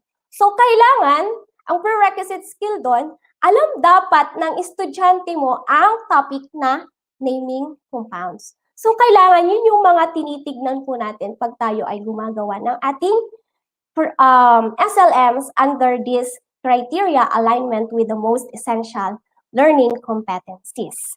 Okay, so again, under non-print resources, naka-align po siya sa factor 1, which is content. Okay po. So for our second criteria, which is the quality of explanation.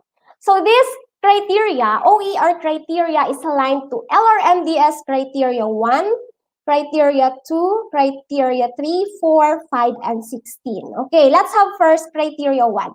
Content is accurate. Of course, it is very important for us that the ideas presented sa ating pong SLMs ay totoo, it is true and correct. Okay, so lagi po natin pakatatandaan yun. The second one, it supports learners' deepening of knowledge. So, explanation doon sa self-learning materials natin, it will broaden the understanding of our learners in a given topic. And for criteria 3, presents controversial issues with balance and fairness and in accordance with the DepEd curriculum policies. For example, you will present a social issue in your class, for example, the LGBT community. So, in presenting that issue, always remember na dapat may equality sa both parties. So, hindi po tayo dapat bias, and of course, aligned pa rin siya sa DepEd curriculum policies.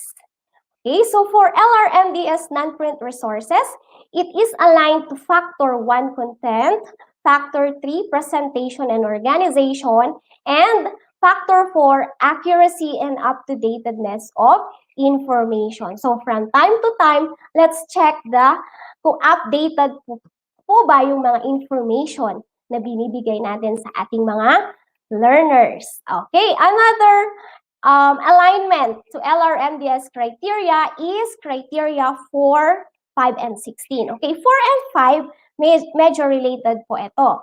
So for 4, uses language and symbols of the content domain.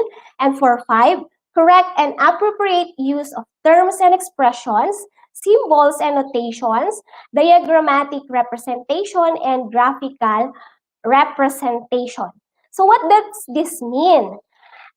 It means na kung tayo po ay maglalagay for example, sa language na gagamitin natin, sa symbols na i-represent natin, sa diagrams as well as sa graphics na i-represent po natin, kailangan alam natin yung level, grade level, or yung level ng student natin. So, hindi siya ganun kasimple para sa grade level niya at hindi din kahirap para sa grade level niya. So, tamang-tama lang para sa kanilang grade level and also as well as their academic levels. And last po is the LRMDS criteria number 16. So, we provide clear instructions. So, of course, kailangan when we give instructions or directions to our learners, the purpose, the process, as well as the intended outcome, kailangan nadidiscuss po natin yun ng mabuti sa ating mga learners. So, same lang po siya sa non-print resources criteria. So, factor 1, 3, and factor 4. So, in terms of cultural relevance naman po, so, cultural relevance criteria under OER is aligned to LRMDS evaluation criteria number 22. So it says there, equivalent or alternative access to information is available for learners with diverse needs. So sa isang klase po, alam natin yan, diverse po ang ating mga learners. Magkakaiba po yan. So first, identical content or activity is presented in different modalities. For example, you present the same activities but using diverse modes or iba't ibang modes. Halimbawa, sa isang activity, you will use the paper and pen. The other activity, you will integrate technology. Okay? For the second one, different activities that achieve the same learning outcome are available. So you can present various activities but accomplishing the same learning objective. Meaning, iba-iba yung activities na pinapresent mo, pero iisa lang yung tinatarget nating objective. So, para siyang sa degree of difficulty lang nagkakaiba. So, di ba, sa mga learning activities natin, gumagawa tayo ng mga easy activities, ng mga average activities, and challenging activities. So, for the LRMDS non-print resources, it is aligned to factor 1, which is content. Okay? And susunod po na criteria sa OER, we have the utility of materials designed to support teaching. So this is aligned to criteria, LRMDS criteria number 6, states that we utilize differentiated instruction. So madaming researches ang nagsasabi that differentiated instruction is effective in delivering our lesson. So you design instruction in order for you to meet the individual needs of your learners. You can group your learners based kung saan sila magaling. You group, you differentiate the instruction, magkakasama yung mga magagaling sa music, magkakasama yung magagaling sa language. Okay, so that's differentiating instruction. And for the LRMDS criteria 7, uses content in ways that are real life. Okay, so of course, kailangan po realistic within the context of the learner yung mga nilalagay natin sa ating self-learning materials. For criteria 10, LRMDS criteria 10, objectives are made explicit to learners and users. Gaya po ng ginawa ko kanina, I presented to you the objectives. So kailangan objectives are presented clearly to our learners para hindi po sila nawawala. Then we have criteria, LRMDS criteria 18. The learning resource can be accessed by learners or users. Kagaya po ng ating DepEd Commons, ng ating DepEd TV. So, pwede siyang i-access ng ating mga estudyante. And last, for criteria under utility of materials designed to support teaching, the resource may not require teacher facilitator intervention. So, hindi na po kailangang gumawa pa ng intervention ni teacher dun sa gagawin nating self-learning material. And this criteria is aligned to LRMDS non-print resources factor 3, which is presentation and organization. Next, for our quality of assessment criteria under OER, so, eto na po yung sinabi ni Sir Salvador kanina. So, LRMDS evaluation criteria is aligned to criteria number 13, provides an opportunity for learners, users to obtain feedback. So, napakahalaga po na mag-provide tayo ng feedback sa ating mga learners. So, it is important to give comments sa output ng ating mga estudyante. Kahit nasa pandemic po tayo, alam ko, we are giving feedbacks to our learners. Maparaan ng teacher. So, we have our group chats na pwede nating isend o kaya i-PM sa kanila yung feedback natin sa mga ginawa nila. Or, since high school po kasi ako, minsan nakakapasok ang mga estudyante para kumuha. So, doon nagkakaroon ng feedbacking. Okay? And for the quality of exercises, okay, o kaya naman dun sa feedbacking, pwedeng sabihin na natin sa parent niya or kung sino mang kukuha ng kanyang module yung ating feedback. Okay, so let's have the quality of exercises. So we have the LRMDS criteria number 11.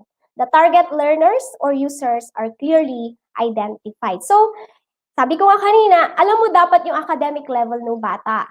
Alam mo yung technicals ng bata, tsaka yung kanyang demographic address. Para alam mo kung hanggang saan lang yung exercise na ibibigay mo sa kanya.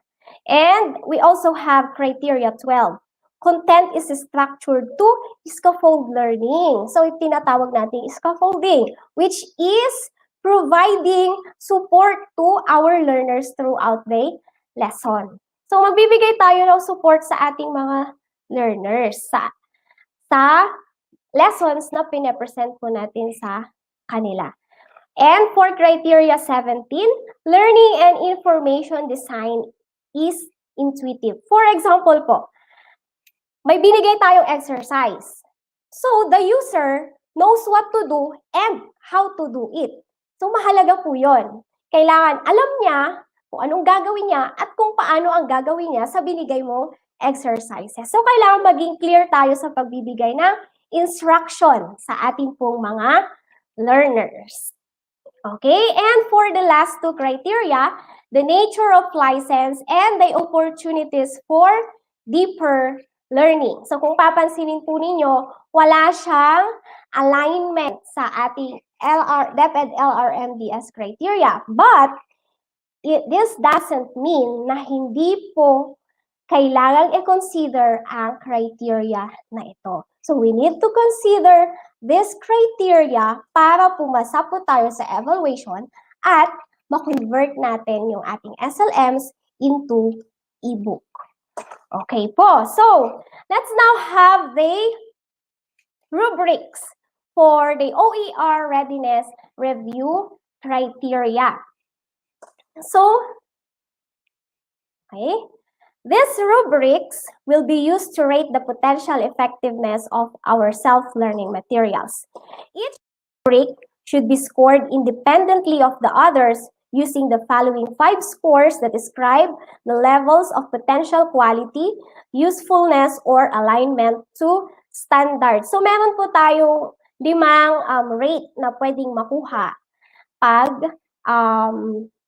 evaluate yung ating self-learning materials. We have 4 for superior, 3 for strong, 2 for limited, 1 for weak, and 0 which is not useful. Of course, ang ita-target na natin if we are going to write our SLMs ay yung makuha natin yung 4 na rating or the superior. Kasi pag 4 po yung rating natin, i-convert natin agad yan sa ebook. So pag strong naman, may medyo konti lang na babaguhin. Pero kapag 2, 1, and 0, so kailangan po nating palitan ang major parts ng ating self-learning materials. Okay, so isa-isahin po natin. Criteria 1, alignment to BELT or the most essential learning competencies. So sinabi ko sa inyo kanina, may dalawang bagay na isasaalang-alang tayo pag ginawa natin ang criteria na ito sa ating self-learning materials. We consider the content and the performance standards. Okay, halimbawa, your standard is for you to discuss what is evolution. And for your performance standard, you are going to gagawa ng poster ang mga estudyante. So, doon dapat naglalaro yung nilalaman ng ating self-learning material. Doon sa content at performance standards na nabanggit ko. Okay? Para magkaroon po tayo ng rating na 4, ano yung mga dapat nating consider na indicators? Okay? So, we have 2 indicators na kailangang ma-meet. First, all of the content and performance standards in the most essential learning competencies are completely addressed by the self-learning material. So, natakal mo dapat yung content at performance standard. The second one, the content and performance expectations of the milk are the focus of the SLM. So, yun po yung kailangang ma-meet na indicator para ang rating mo ay 4. And for a rating of 3, SLM has a strong alignment for either one of the two reasons. Pwedeng minor elements of the milk are not addressed in the object or objective, or yung content tsaka performance standard mo, minor lang yung alignment sa SLM. So, dapat naka-align talaga yung content and performance standards po natin. Okay, a rating of 2 or limited.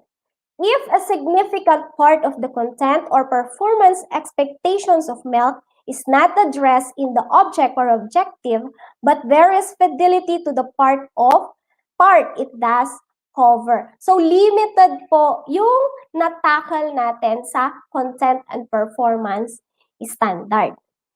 Then, a rating of 1 naman kapag minimal lamang yung natakal natin sa content and performance standard. And a rating of 0, ang sakit naman kung ang rating ng SLM mo ay 0. So, not useful kung hindi man lang siya nag-match sa content and performance standard. So, take note po, kailangan kung gagawa tayo ng SLM, basahin na natin yung indicators for criteria 4 para makuha natin or ma-evaluate natin, ma-convert natin agad yung ating SLMs into ebook. So that's for criteria 1, alignment to milk. Let's have criteria 2 or nature of license. Okay, dun sa video editing kanina, may mga nagtanong kung saan daw sila kukuha ng mga videos, ng mga images para maiwasan ang copyright issues. So let's see. It reside in the public domain or have been released under an open license that permits no-cost access, use, adaptation, and redistribution by others with no or limited restrictions. Ito po kanina yung binanggit ko sa open educational resources. Or, meron po tayong other option. The use of Creative Commons licenses. So, acceptable din po ang paggamit natin ng Creative Commons licenses. So, kung kailangan po natin ng images sa Google, hindi tayo basta-basta kumukuha ng images doon. Hanapin po natin yung mga nasa Creative Commons licenses para maiwasan natin ang copyright issue. Okay? So, ngayon, kung wala doon yung image na gusto mo, okay, maparaan tayo, maghanap ka ng kaibigan na magaling mag-illustrate. Kasi, nung nag-convert po ako ng ebook, nag-survive ako sa mga kaibigan kasi tinulungan po nila ako sa illustration. So, may mga kaibigan akong nag-i-illustrate for my ebook or sa aking SLMs. Ngayon, kung sa video naman, pwede po tayong kumuha sa YouTube, pero dapat nasa audio library yung mga gagamitin po natin para wala ulit copyright issues. Ngayon, kung wala doon yung mga audio or videos na gusto natin, pwede naman tayong mag-video ulit. Pwedeng i-video mo yung sarili mo, maghanap ka ng pwede mong i-video, pero kung estudyante yan, kailangan pa rin ng parent consent kung mag-video ka ng estudyante. Okay. So, ano ba yung mga dapat isaalang-alang para yung ating rating ay maging 4 under nature of license, para maging superior. So, kailangan nasa public domain. So, pag sinabi natin public domain, the creative materials are not protected by intellectual property laws, kagaya ng copyright, ng trademark, or ng patent laws na tinatawag po natin. The public owns the materials, kagaya po ng Creative Commons. Okay, the public owns the materials. Kasi pag sinabi po natin Creative Commons, it allows educators to freely and legally share their work. So yun po kapag nasa Creative Commons licenses tayo. So the public owns these works, hindi po siya pag-aari ng individual author or na kahit sino mang artist. So pag nasa public domain siya, anyone can use a public domain work without obtaining permission doon sa may-ari. But take note, we cannot own the material. Okay po? So kahit hindi tayo mag-ask ng permission as long as we do not own the material. Next, strong or 3, Creative Commons attribution. So it must give appropriate credit. Minsan, pag gumagawa tayo ng SLMs, di ba, naglalagay tayo ng photo credits to. Tapos, you insert the link. And, you also indicate kung mga may binago ka, di ba? Modified from. Then, nilalagay natin yung link or kung saan man natin kinuha yung ating nilagay na illustration or whatever na nilalagay po natin sa ating mga self-learning materials. Okay? And a rating of 2 or limited Creative Commons, non-commercial or share alike. From the word non-commercial, it cannot be used commercially. And a rating of 1 or weak Creative Commons or no derivative work. So if you remix, transform, or build upon the material, you may not distribute the modified material. So kung nag-remix po tayo ng material, so hindi po natin siya pwedeng i-distribute. And 0, full copyright. Okay, so ito po yung iiwasan natin, copyright issues. Okay, so that's 4 criteria to nature of license. Let's proceed to the 3rd criteria. The quality of explanation of the subject matter. This is how thoroughly that subject matter is explained, or how do you reveal how the subject matter is revealed in the self-learning material. So, paano mo ba inatake yung lesson, yung subject matter mo sa iyong self-learning material. Okay, a rating of 4 will be given to you if the following indicators are met. Number 1, the SLM provides comprehensive information. So, kailangan na iintindihan ng target audience natin yung mga nilalagay nating data sa ating SLMs. Second, the SLM connects important associated concepts within the subject matter. What does this mean? Halimbawa po, ang lesson natin is about multi-digit addition. So, kailangan ma-associate mo yung topic na yon, ma-connect mo yung topic na yon sa concept within the subject matter. The subject matter is mathematics. So, ang topic mo is multi-digit addition. So, pwede mo siyang i-associate sa topic na place value. Pag nag-add sila ng milyon, mga ganon. So, di ba dapat alam nila na ang ones and hundreds ganito ay magkakatapat? So, yun po yung ibig sabihin ng indicator number 2. Kailangan ma-connect natin or may association ng concepts within the subject matter. Third, the SLM does not need to be augmented with additional explanation or materials. So, yung SLM lang na ibibigay mo, sapat na para maunawaan ng bata kung ano yung objective ng ating lesson. Okay, a rating of 3 will be given if SLM explains the subject matter in a way that makes skills, procedures, concepts, and or information understandable. It falls short of superior in that it does not make connections among important associated concepts within the subject matter. Gaya ng example ko kanina, multi-digit addition. So pag hindi mo siya na-associate sa isang topic within the subject matter, kagaya ng place value, then ang rating mo na lang doon ay 3 or strong. Okay. For a rating of 2, if your SLM explains the subject matter correctly, pero limited yung pagkaka-explain mo sa content ng iyong self-learning material. A rating of 1, if the explanations are confusing or it contains errors. So, dapat hindi nakakalito yung mga explanations po natin sa ating mga estudyante. Dapat klaro. And 0, or it is not useful if it will not help the learner understand the subject matter. Okay.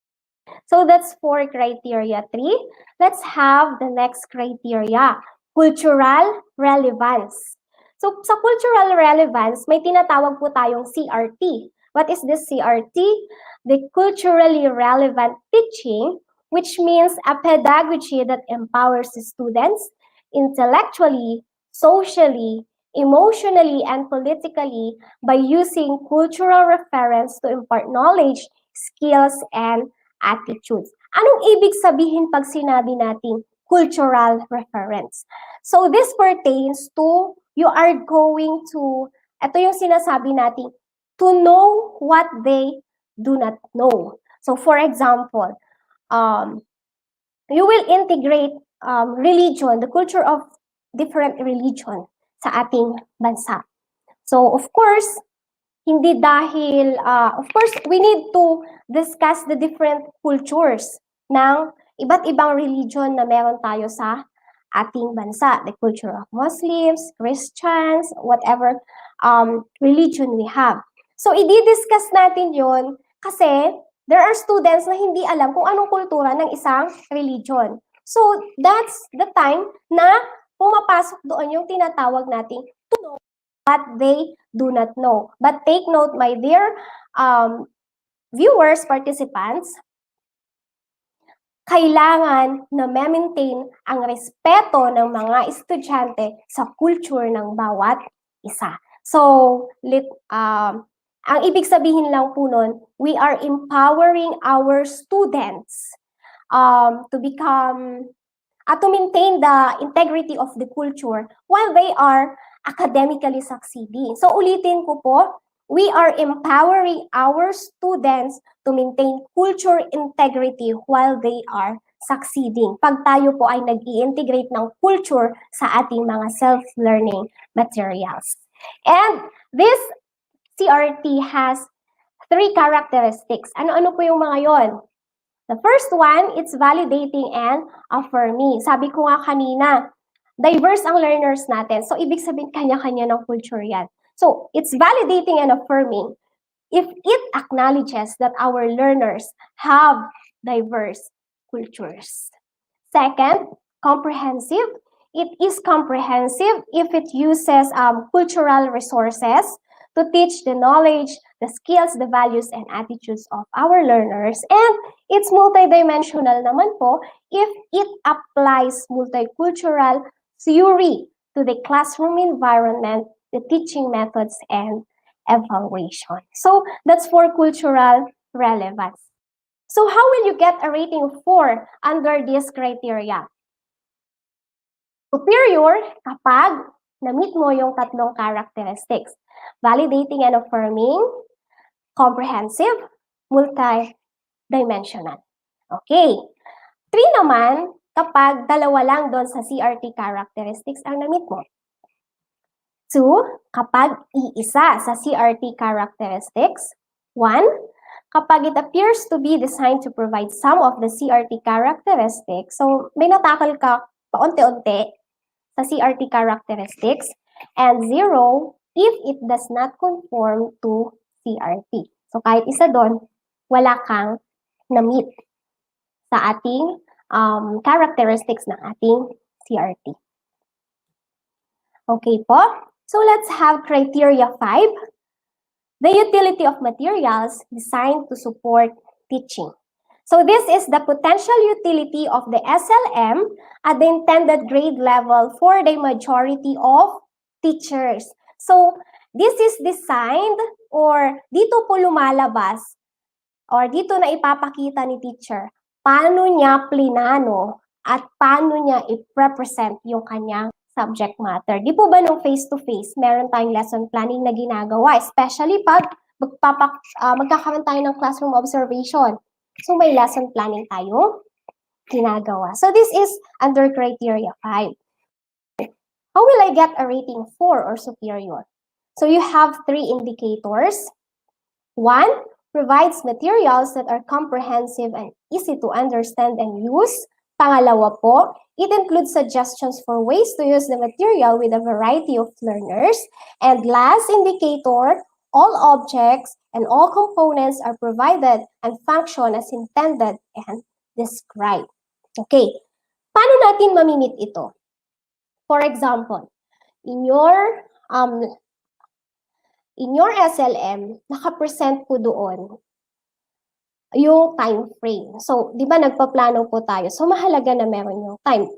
Sa lesson plan natin, di ba minsan nilalagay natin, for my review, I will allot 5 minutes. For my discussion, 20 minutes. For my assessment, 10 minutes.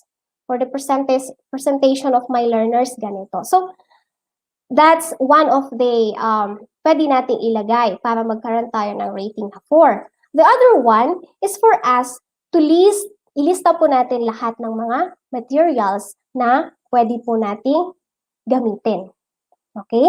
So, kung kailangan nila ng paper, so ilista po natin. Kung lahat ng mga materials na kailangan nila ay dapat nakalista and kailangan may clear explanation po tayo.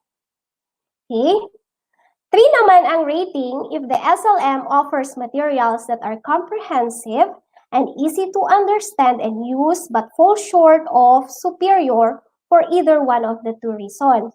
Pwedeng the objective includes suggestions for ways to use the materials with a variety of learners, or some of the core components are underdeveloped in the object. O kaya naman, hindi natin nailagay yung mga materials na kailangan ng ating mga learners, or wala tayong clear instruction na present sa ating mga estudyante.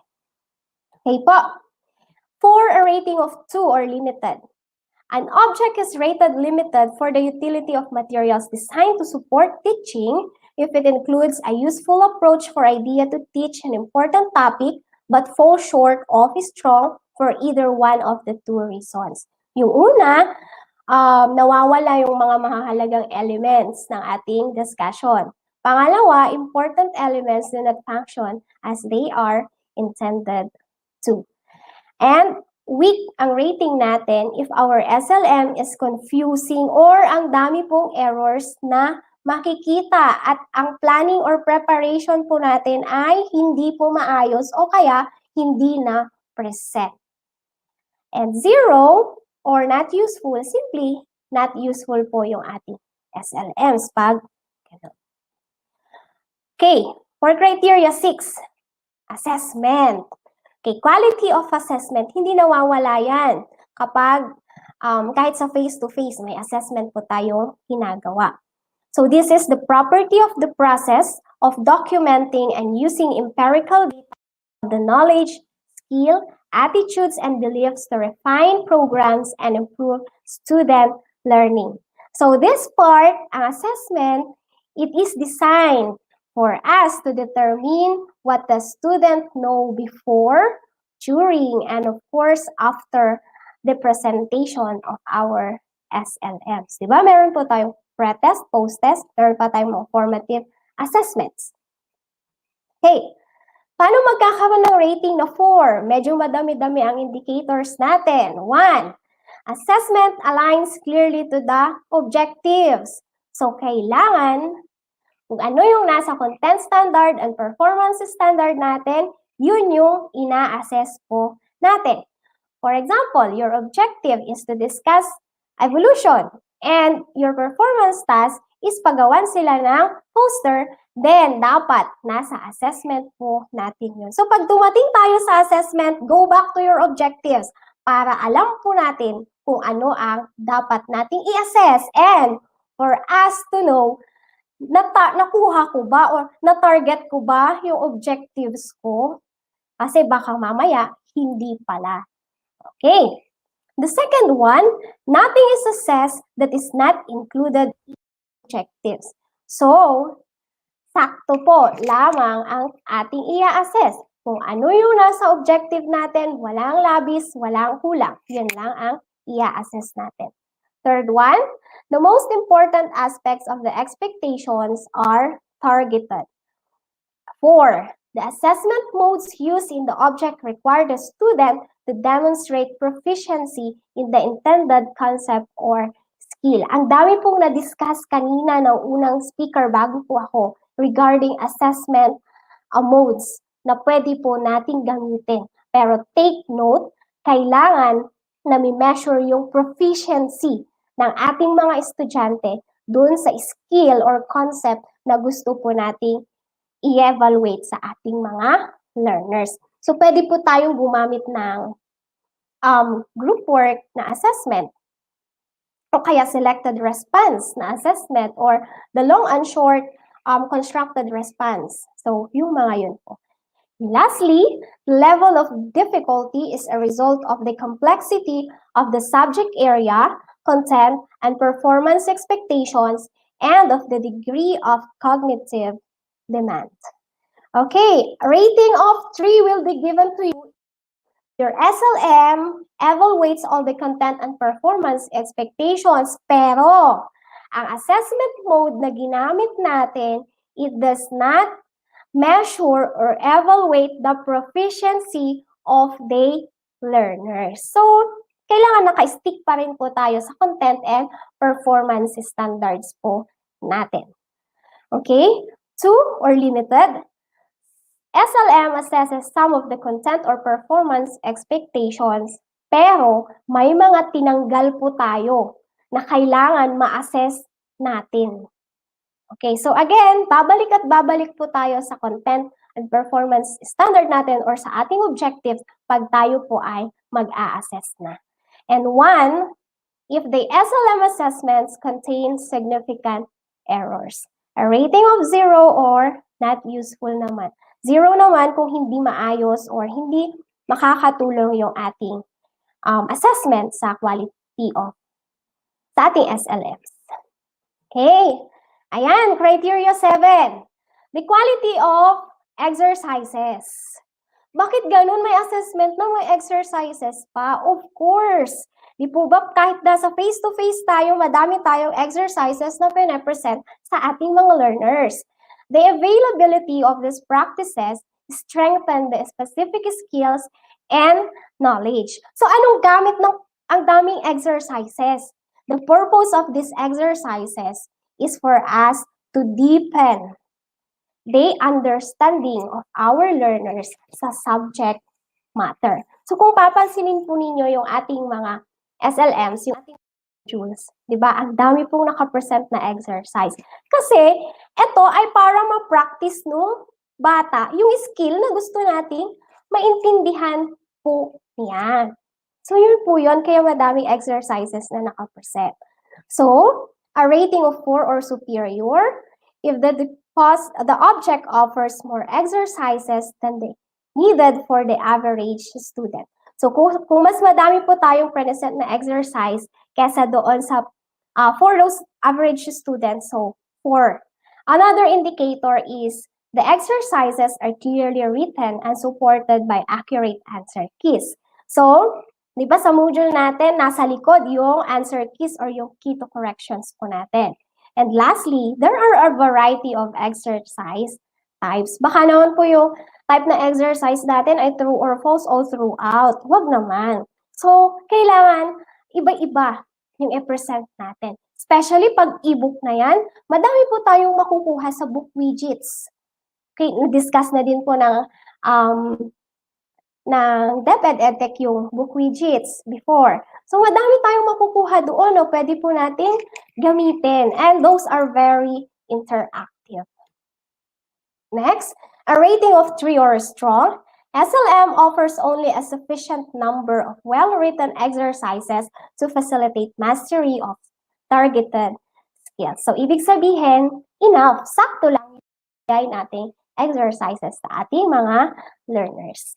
Okay? A rating of 2 or limited. SLM has some, but too few exercises to facilitate the mastery of the targeted skills. Tapos nakalimutan yung nilagay yung inyong answer keys. Okay? A rating of 1 if the exercises provided do not facilitate the mastery of the targeted skills. So, babalik at babalik pa rin po tayo pag gumawa tayo ng exercises sa ating objectives. And lastly, there are errors in our SLMs in terms of exercises. And last criteria, the opportunities for deeper learning. So, I know we are familiar sa 4Cs natin. So, this part, the potential of the SLM to develop the following.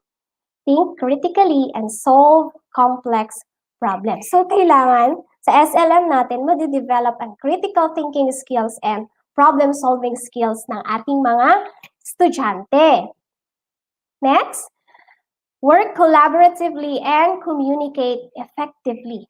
So, in this one, kailangan pa-practice ang collaboration and communication skills ng ating learners.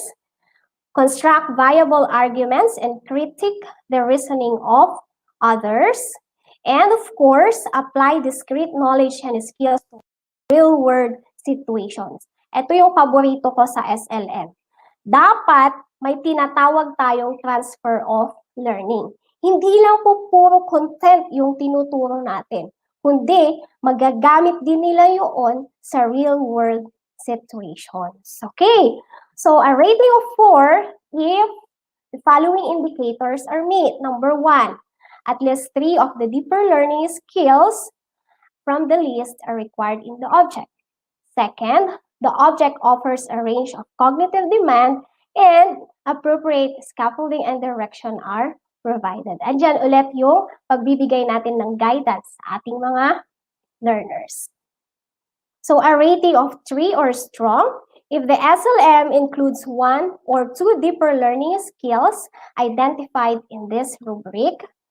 2 naman, kapag isa lang doon sa mga 5 nabanggit kanina, ang na-tackle natin. 1, if it appears to be designed to provide some of the deeper learning opportunities identified in this rubric. And 0, if it is not useful. So again, yun po yung ating 8 criteria na dapat i-consider pag gumawa tayo ng SLM at gusto natin siyang i-convert sa ebook. So with that, thank you so much and God bless po. So again, I am Teacher Minerva from SDO Pangasinan 2. So let me share to you the quote of Brian Herbert, the capacity to learn is a gift, the ability to learn is a skill, and the willingness to learn is a choice. So nasa atin po kung gusto nating matuto. So with that, thank you so much po sa ating lahat.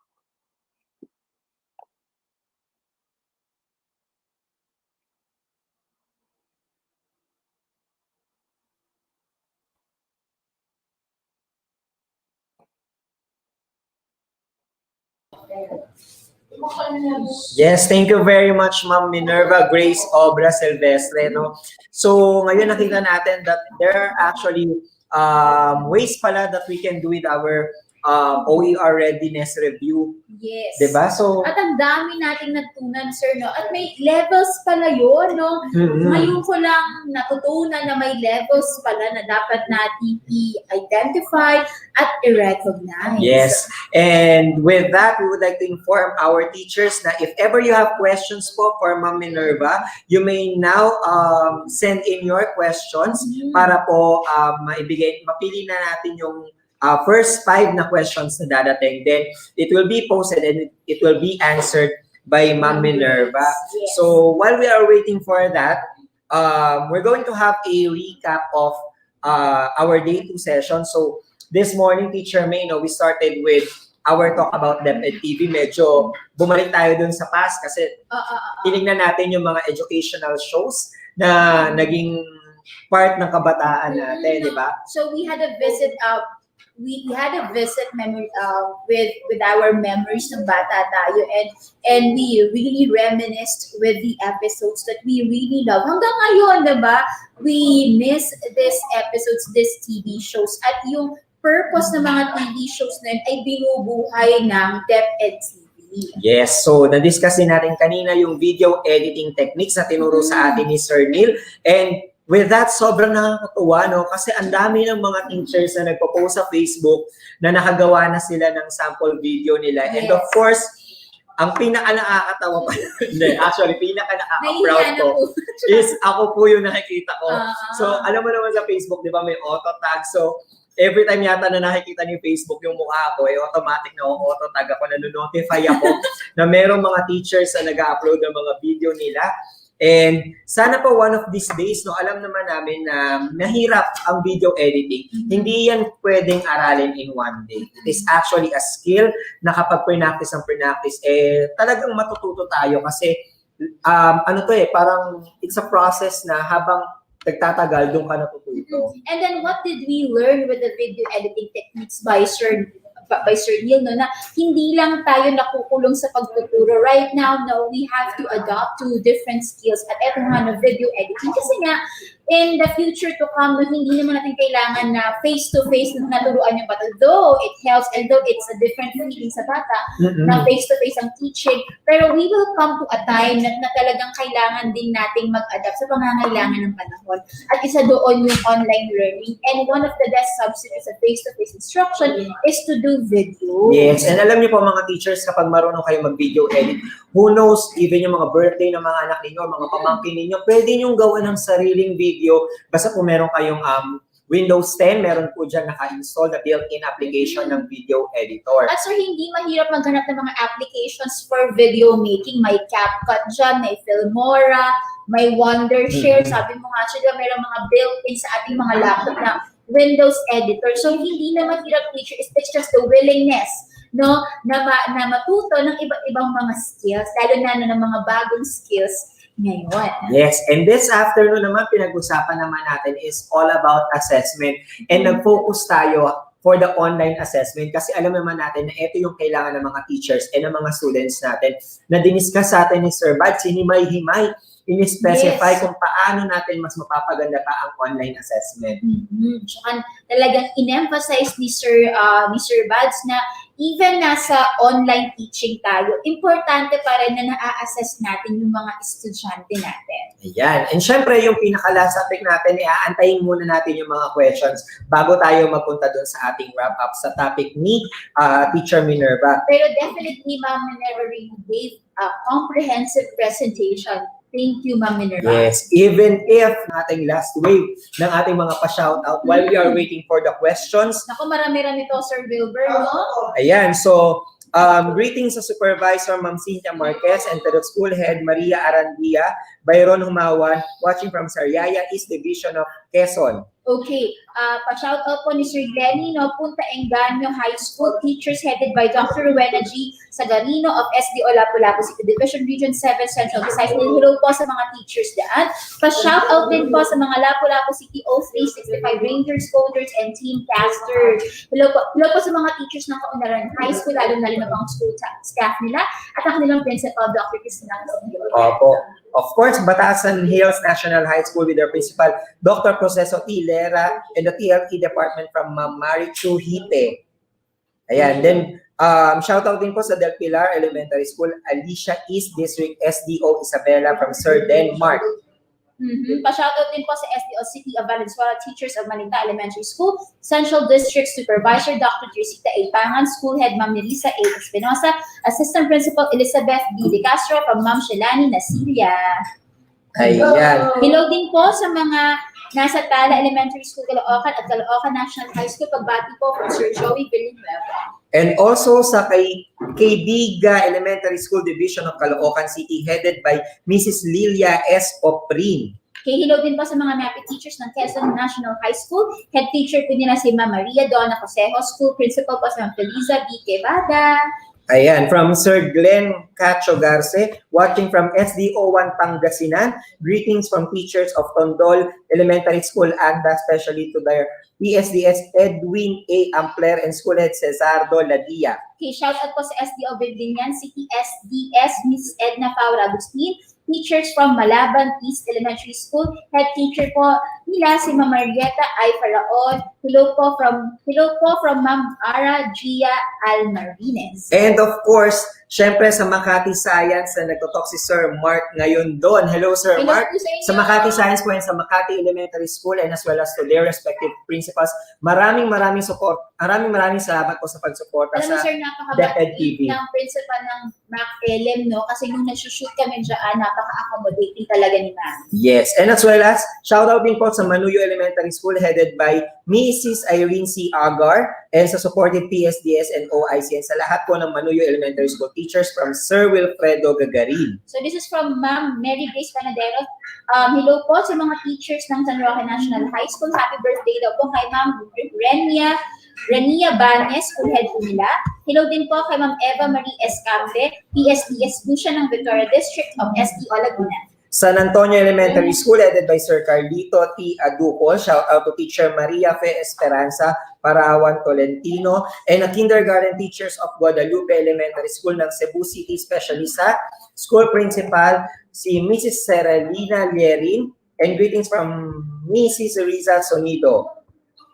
Shout out din po sa Dacanlao, Gregorio National High School, lalo na sa TLE Department headed by Mr. Donato Magboho. Yes, and also sa Kasambalangan National High School headed by Miss Wilhelmina Mata from Sir Joe Mar. Ito po ay greeting ni Ma'am Sherry La Peña po, Teacher Broadcaster ng SDO Bulacan. Hello po sa mga teachers ng SDO Malolos, City of Malolos, sa kanilang SDS na si Mrs. Norma Esteban, teachers from Balayong Elementary School, head teacher po, Sir Bernardo C. de Guzman, PSDS, Rima B. Villacana. Silo po sa inyong lahat dyan Yes sa po. Malolos. Tandang Sora National High School, the TLE Department from Ma'am Precious, and also sa New Leyte Elementary School teachers with their active and loyal and lovable school principal Sir Ray Rosete from Sir Jason. Ayan po. And Hello po sa mga teachers ng Digo City Division with our SDS Ma'am Christy Epe. Pagbati po yan ni Ma'am Reziel Gutierrez ng Digo City National High School. ayan, from Sir Paulo, so shoutout po sa principal Ma'am Alejandra Messina from Lawang Kupang Elementary School, SDO Nueva Ecija. Okay, so hello din po sa mga taga-Katutig Integrated School from Sir Michael De Perio. Yan. And also sa Diadi Region High School of Cordon North District, SDO Isabela, and Team Salido. Thanks po. And avid supporter of EdTech unit si Sir Jos Dado. Hello po sa mga teachers ng division ng Carcar City, kasama na rin po ang mga subject specialist, program supervisor, lalong-lalo na kay Mrs. Maria Luz Arhabilin, and of course kay Dr. Ronald Butay, ang ang Division School Superintendent ng Carcar City. Also sa Pulangi General Comprehensive High School headed by our principal now, Dr. Alicia R. Lim with the SDS, Ma'am Norma Samantela of SDO Albay. Okay, so I guess ready na po ang ating Yes. mga questions. Hello, Ma'am Minerva. We'll be calling you back again. Ayan. Yes, Ma'am Minerva, hello po. Hello po ulit. Kamusta, Ma'am Minerva? Hindi na po kinakabahan? Okay lang po. Okay lang. At mukhang ready si Ma'am Minerva to take in questions. So, this will be the first question na.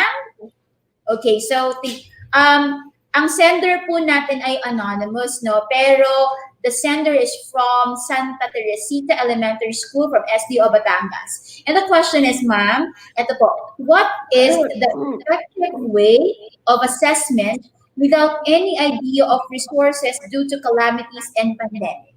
Kuha po, ma'am? Or should I repeat? Okay, sige po.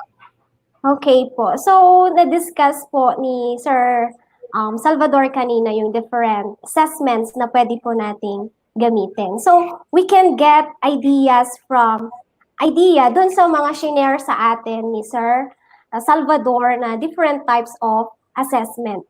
So, we can use the book widgets. There are many interactive assessments na pwede po nating gamitin pagdating sa ating mga self-learning materials pag nasa ebook na po siya. That is right, Ma'am Minerva. And I think, even we will be confronted with different situations and scenarios, there will be an appropriate assessment, di ba po, no, Ma'am Minerva? So it is in the disposition. No, it's in the decision of the teacher what the assessment would be given the scenarios and the unique situations in his or her locale. Yes, ma'am. Okay, Sir Jeff, for the second question. Yes, ma'am. For our second question, so from George Payot Jr. of Leonardo National High School, Zamboanga del Sur. How open educational resources can benefit the society today? O, ma'am, pang-pageant yan. I agree. Hello po? Nakamute. Nakamute pa si Sorry. ma'am. Sorry, nakamute. Hello Okay po, po. Okay po. So, sabi ko nga po kanina, ang OER, it's very beneficial. Bakit? Kasi, ang unang kino-consider kasi natin when we are writing our SLMs ay yung copyright issue. Tama po. So, kapag sa OER po natin kasi kinuha yung mga materials na ilalagay natin sa SLMs, wala po tayo yung copyright issue. Kasi nga, naka-public domain po yung ating mga materials doon. So, that's one na benefit ng OER. Another po, we can reshare. Pwede nating i-share yung mga OER materials natin. Another, yung 5 hours po ng OER, yun yung mga benefits na maibibigay sa atin nito OER. We can retain, we can reuse, we can revise the materials, remix, and redistribute. And very helpful po ito sa mga nasa last mile schools kasi we can use it offline. Ayun. Very good. That's a very good way to answer it, Ma'am Minerva. Now let's go on to our third question. Okay, so this is from Mark J.B. S. Viano of Alejandro F. Oliga National High School, Pangasinan, too. Okay. So this is the question for Ma'am Minerva. How can we assure that the academic honesty or integrity in making those educational, how can we be assured that the academic honesty or integrity is in the making of those educational resources po? So, paano po natin masisigurado na yung mga ginamit ay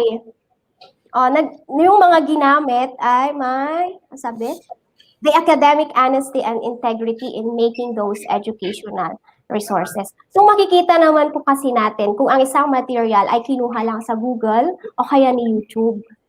Di po ba? Mapapansin yan. Kagaya nung nagpa-illustrate ako kay Teacher Maria Teresa na illustrator ko. Nagpa-illustrate ako sa kanya. Sinend ko sa kanya yung image. Sabi niya sa akin, galing po yun sa in-evaluate ko from the central office. Sabi niya sa akin, "Ma'am, parang galing ito sa Google site." Sabi niya. So, paano mo nalaman? Ma'am, makikita mo lalo na kung illustrator ka. Mapapansin mo talaga kung may pinagkuhanan siya. So, ang sabi niya sa akin, "Ma'am, i-illustrate ko na lang ulit kasi baka maka-copyright issue tayo. Ilalagay pa man dito sa DepEd Commons." So, sabi ko sa kanya, "Okay, ma'am. So, kung ano yung alam mong makakabuti, then yun po ang gawin natin." So, talagang napakalaking issue pala talaga, sir, yung copyright ngayon, no? Yes, ma'am. So, dapat nag-iingat po tayo doon. Yes. So we will now proceed po with our fourth question. So our fourth question, ma'am, is from Maria Teresa A. Caballero of Linao Elementary School, Talisay City. So what is the difference between OER and other free online resources? Can these OERs be high quality if they are free? Very good question. Okay po. So, kasi pag sinabi po nating open educational resources, so, kasi yung mga open educational resources po natin, we can freely use these materials. Same as doon sa mga online resources na ginagamit po natin. Kasi dito po sa OER, kung may kinuha kang material, pwede mong i-modify yung material. kahit hindi ka humingi ng permission doon sa may-ari. Ngayon po, sa free online resources, pwede tayong kumuha doon, pero make sure po na wala pong copyright issue yung mga nasa online resources. Kasi hindi dahil nasa free online resources po siya, ay pwede nating i-duplicate yung mga materials na yon. Yes, ma'am. Ma'am, I have a clarification po. So yung OERs are resources that are licensed free. Hindi rin po tayo nakaka-copyright kung i-modify mo, di ba? Yes, ma'am. Kasi Sige, ma'am. Go po. Kasi meron tayong characteristic ng OER na pwede nating i-share, pwede nating i-modify. Pero can we, example ma'am, ang OER ay gawa ni Sir Jeff. Should we attribute the work to Sir Jeff or okay lang po na hindi na natin siya i-mention? As long as naka-public domain. Pero with respect to Sir Jeff, syempre, ilagay din naman po natin. Kaya pala yung mga videos ngayon yes po. Pag nasa public domain po kasi siya, pwede natin siyang kunin. Pinpublic domain po nung speaker kanina yung ano. Yung video. So, wala na siya. Hindi, okay lang naman po. Nagbigay ako ng permission. Okay, so let's now proceed to our fifth question. Okay, hinihintay lang po natin i-flash ang ating fifth question. And this will be the last question, Ma'am Minerva. Okay, so this is from Sir Fernando Lopez of Sir Fernando Lopez Mangsil of Reina Mercedes National High School, Isabela. How can we assure that our learning materials encourage active learning and active participation to our learners? Okay po. The integration of OER, kung tayo po ay nanonood every Saturday sa training ng basic OER, so yung pag-integrate po natin ng OER doon, makikita natin yung active engagement ng ating mga learners pag ginamit po natin yung mga software applications na yon. So makikita mo talaga mag-uunahan yung mga bata sa pagsagot.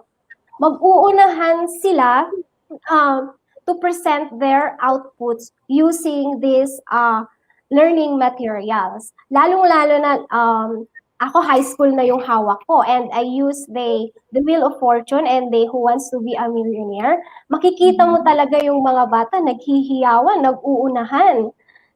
So makikita mo po doon yung active participation ng ating mga learners. So it's nice to know na may mga gamified OERs din pala, Ma'am Minerva, no? Na kahit gamitin mo okay lang, hindi ka red flag, no? Okay lang pala. Okay. So that's a good thing to know. Yes, ma'am. So before we conclude, Ma'am Minerva, would you like to give any last tips or any message sa lahat po ng umattend sa ating day 2? Okay po. So for those na nahihirapan po sa paggawa ng kanilang self-learning materials, I am willing to share. Pwede ko po kayong tulungan. So, i-add nyo lang po ako sa social media. Minerva Grace Obra Silvestre po. Pwede pong bumati. Of Sige course. po. Actually, ma'am, mag-ready ka na. Ibigay mo yung Facebook mo. Sabog na nga po yung notification ko. Okay po. So, binabati ko po, shout out po sa SDS po namin sa Pangasinan 2, Dr. Danilo Sison. Sa dalawang EPS po namin, sa Math and Science, Dr. Julie D. Guzman and Sir Redentor Aquino. Ganun din po sa mga co-teacher ko po sa Cipriano Primicias National High School, headed by Dr. Jovelita Aficial, and sa aming assistant principal na very supportive, Ma'am Edna Friheliano po. Sa San Luis National High School, dito po ako dati nagturo. Thank you po sa pagpapahiram ng opisina ninyo. Andito ako ngayon sa school nila, headed by Dr. Janet Balyares. Sa mga OER volunteers po ng Pangasinan 2, Rosales 1 teacher sa Carmen Elementary School, headed by Ma'am Fredeline Pine, and sa Tayug National High School po, Juan Silaya National High School, and Nama National High School. And sa lahat po ng taga Pangasinan po, hello, shout out po sa inyong lahat. Ayan. Thank you po. Thank you very much po, ma'am. So ngayon po, we will now be flashing the evaluation para po sa mga teachers natin so they can evaluate our last speaker. Yes, Ayan. just to emphasize po, this is the official evaluation form for Ma'am Minerva's presentation. Ifo-flash na po yan ng aming technical director. Ayan, so for OER readiness review criteria, so Miss Minerva Grace O. Silvestre, you can now have a screenshot or scan our QR code, or you can log into https tinyurl.com/ETU INSET Day 2 Minerva. Okay, sir. Sa mga nahihirapan po, still with the registration po sa ating website, no? Konting patience lang po at makakapasok rin po. Actually, marami na nakakuha ng kanilang certificates po doon sa ating presentation kahapon. Ayan. So, we still have few remaining minutes and susubukan nating banggitin lahat na nagpapa-shoutout sa mga teachers. And sisimulan na po namin ulit. So, Baliti Integrated School, SDS City of San Fernando, Ma'am Hilda P. Suba, the principal, and shoutout din po kay Ma'am Jennifer T. Gonzales. Yes po, hello po sa mga teachers from SDO Bogo City, Cebu, most especially sa Polombato Elementary School teachers. Galing po ang pagbati kay Teacher Desh. Ayan, so from Sir Sherwin Abolencia, School Head Ramona C. Basa, Pinagsanhan Elementary School, Pagsanhan District, SDO Laguna. Okay, hello po sa mga teachers ng Samal National High School Annex Division of Bataan, sa principal po ng school na si Mr. Edgardo Basa. Ang pagbati po ay galing kay Sir Abhil Mejino. Abhil, yes. And of course, pa-shoutout din po kay shoutout ni Ma'am Jennifer De Jesus, SDO Batangas Province, especially to the teachers and principal for Dr. Telma A. Pascua of Dr. Juan A. Pastor Memorial National High School in Ibaan, Batangas. Pa-shoutout din po sa mga viewers ng SDO Nueva Vizcaya, lalo na po sa mga Bone na North Elementary School. Hello din po sa mga teachers ng ESP Department from Pedro Guevara Memorial National High School, kay Ma'am Richelle Montana Pagtananan and her co-teachers, Lenny D. Paloma and Craig Zadok D. Paloma. Galing po ang greeting kay Sir Mark Anthony Paloma. Yes, and shoutout din po sa lahat po ng teachers ng General Mariano Alvarez Cavite. Ayan. Then, shoutout din po sa San Jose del Monte National Trade School and Division of San Jose del Monte City.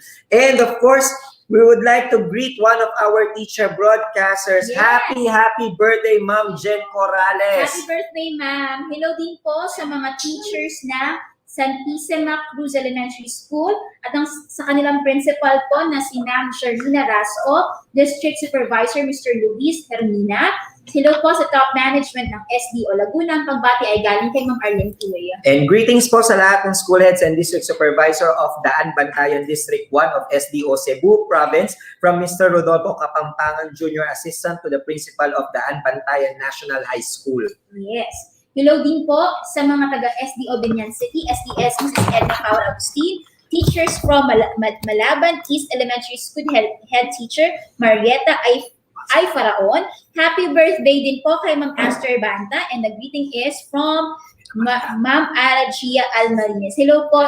Hello din po sa mga officials ng SDO Navotas. Hello po sa lahat. Hello po, and shoutout din po sa Binabalian Elementary School with their head, Madam Analisa Del Piero. Okay, so tuloy-tuloy po ang ating greetings, no? Nakarating na rin po tayo ng Cebu. So hello po sa mga teachers from District 10, DT Dorano Memorial Integrated School, Danao City Central School, SA Tecala Integrated School, Danao City, Cebu. At pa-shoutout na rin po sa mga teachers from Malapok Integrated School. Yes po, from our teacher broadcaster, Ma'am Mary Shane Mariano, shoutout po sa Carian Elementary School teachers with their head, Miss Carmina Taip.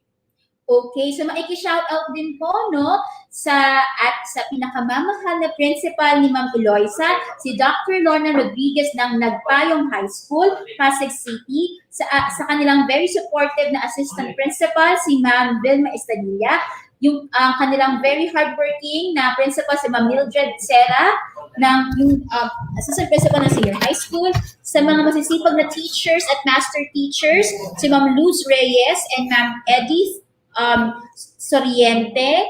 Sa mga teachers po na nanonood, hello po. Yes, shoutout din po sa mga TLE ICT teachers ng ng Balawan Cluster SEO La Union from Rodel Mabanes, and shoutout din po sa grade 6 teachers ng Bolinao Integrated School na kasamahan po ni Sir John Wilbur. Okay, sa mga viewers po natin na teachers sa Bitoon National Vocational High School ng Dumanhog, Cebu Province, hello po sa inyong lahat dyan, teachers. Ayan, shoutout po sa Upper Malabog Elementary School staff of Daraga North District and to kindergarten teachers of Albay Division that are actively watching and participating sa ating INSET. Babalik po tayo sa Cebu. Hello po sa mga teachers ng Mabini Integrated School, Cebu City, at hello po sa kanilang principal, Ma'am Sheila de la Cruz. And shoutout po sa TLE family with their department head, Dr. Rani Copada, and to all the teachers of Golden Acres National High School, headed by Mr. Darwin Mayo, and Las Piñas East National High School, headed by Mr. Carlos Alexander Rigon. Then shoutout to Ma'am Emalyn Evarola Luda of Bernabe Elementary School, SDO Pasay, from Ma'am Jasmine Gregorio. Balik po tayo ng Cebu City Division. Hello po sa mga teachers ng Don Vicente Rama Memorial Elementary School. Ayan, TLE teachers po, Pedro Guevara Memorial National High School, head teacher Sir Nequinto, and school principal Dr. Santiago Fahilago Jr., TLE EPS Dr. Tina Talambayan, English EPS Ma'am Irma Valenzuela, SDS Ma'am Ibanez from SDO Laguna, from your teacher broadcaster Ma'am Erza Ulep. At napakarami po ng mga nanonood sa Cebu Province, no? Cebu Province is watching live, headed by SDS Dr. Marilyn Andales, PSTS Rowena Brian, Principal Amor Banyares, and the 100% teaching force of Tuburan National High School with their school IT officer, Sir Harley Tuli. Yes, shoutout din po sa General Vito Bellarmino Integrated National High School Senior High School Department, headed by Flordalisa A. De La Rosa from Sir Raymond Kasama. And shoutout din po sa MAPE teachers ng Quezon National High School, head teacher Maria Donna Cosejo, school principal Felisa B. Quevada from SEO Quezon, from your teacher broadcasters Jonas and Charmaine Evora. Hello po sa mga teachers ng Balibago Elementary School of Rosario East District, Batangas Province, to their school head Maria, Ma'am Elisa Manalo, and teachers Ma'am Evangeline Rualos, Ma'am Rochelle Geronimo, Ma'am Marivic De Castro, Ma'am Teresa Ebrio, Ma'am Juliet Rena, and Ma'am Edna Di Mayuga. Hello po sa inyong lahat. And of course, shoutout din po kay Sir James Anthony, Diputado of Cebulan Central Elementary School, headed by Ma'am Elvira C. Diones, school principal from SDO Negros Oriental, under the flagship of SDS Sir Senet Presilo P. Pauli. Hello po sa mga teachers ng El Pido Quirino High School, SDO Manila, principal po nila ay si Dr. Dante Felizardo, at ang buong SHS department po. Hello po sa inyong lahat. Pagbati mula kay Ma'am Josa Hoble. Of course, another greeting from Ma'am Che Mendoza. Shoutout po sa Baclaran Elementary School Central teachers from Teacher Gina Edosma. And good day to the teachers of Napindan Integrated School from Sir JJ Escolano. And shoutout po kay Ma'am MC Kausaren. Okay, hello din po sa mga teachers ng Fami Elementary School and sa principal po nila si Sir Alan Parungaw. Hello po sa inyong lahat. Ganun din po na sa kay Sir Ponciano Francisca and Ma'am Martha May Calakas. Hello po sa inyong lahat, Ma'ams and Sirs. Yes, also shoutout po from Ma'am Alma Lawagan, Antonio Reidor at ng mga guro, then Principal Dr. Sheruel Mamaril, SEO Manila, PSDS Paulo Adorio, and the Superintendent Dr. Magdalena Lim. Ayan. Also, shoutout po from Ma'am Shalani, SDO City of Valenzuela, teachers of Malinta Elementary School, Central District Supervisor, Dr. Teresita A. Pangan, School Head Ma'am Nerissa A. Espinosa, Assistant Principal Elizabeth De Castro, from Ma'am Shalani Nasilia. Okay, Sir, hello din po sa mga teachers ng Luzon National High School, lalo na kila Ma'am Belen Avancenia at Sir Leo Beron. Hello din po kay SDS Merlina Cruz ng SDO San Jose del Monte, Bulacan. This is a greeting from teacher broadcaster Mariel Goho Cruz. And of course, syempre, shoutout din po natin to isa sa mga masisipag din na guro. And syempre, napakalapit to sa puso ng isa sa ating mga technical assistant from Sir Ken Leonard po, Ma'am Maria Teresa Abanilla. Shoutout din po sa Pamplona Elementary School Unit 1, headed by Dr. Miranda, and to all the teachers of Tabig Cabigyan Elementary School head by Mr. Dianela of SDO Camsur from Sir Darwin Ferran po. Okay, napakarami po ng ating greetings. No, hello po sa mga taga-SDO Laguna, Team Sagana, Team Tililing, Team Weekenders, Weekends, and then sa ating mga TLE teachers dyan. No, MP1 po si Sir Era or Ma'am Era Limonco. Salamat sa maisipag na guro ng San Pedro. Yes po, Ma'am Weng Bernese and Ma'am Weng de los Santos from Pamplona Elementary School Central of SDO Las Piñas from Ma'am Jobel. And also shout out po sa mga teachers po na nasa Mindoro ngayon. Well, actually, mama kasi ako, yung sa side ng mother ko is from Santa Cruz Occidental, Mindoro. So, shoutout po sa lahat ng mga teachers dyan. And hopefully, one day, maka-visit po ulit ako dyan. Okay, so hello po ulit sa mga taga-STO Muntinlupa, SDS Dr. Dominico C. Edanan, Muntinlupa National High School Tunasan Annex, Principal Dr. Ador Kerubin, EPS teachers, students po, everyone in SDO Muntinlupa, greetings po from Sir Sherwin Lomeda. Yes, and of course, sa City of Bogo Science and Arts Academy. So, from Ma'am Nova, so yan po, shout out po sa inyong lahat. And of course, sa amin pong former SDS, si Dr. Loretta Torrecampo of SDS of SDO Pasay, also from Ma'am Angel. Good afternoon po, Ma'am. Ayan. And also, shout out po sa mga teachers from Caloocan City Division, especially Camarin D Elementary School of Dr. Nympha R. Narcisse from Sir Marvin Balingit. Okay, so hello po kay Sir Robert Cristobal, Principal 3, and teachers of Virginia Ramirez Cruz National High School, Pandi North. Greetings po from Sir Marco Manabat. Shoutout din po kay Sir Renz Astrero and as well as shoutout po sa SDO Pampanga, Arayat West District, Lakmit Elementary School teachers headed by Mr. Ronald A. Cater, PSDS, Madam Marites S. Maliari from Sir Mark Anthony. Also, shoutout po sa Kambagahan National High School, Baig City Division from Sir Nestoni Piniero.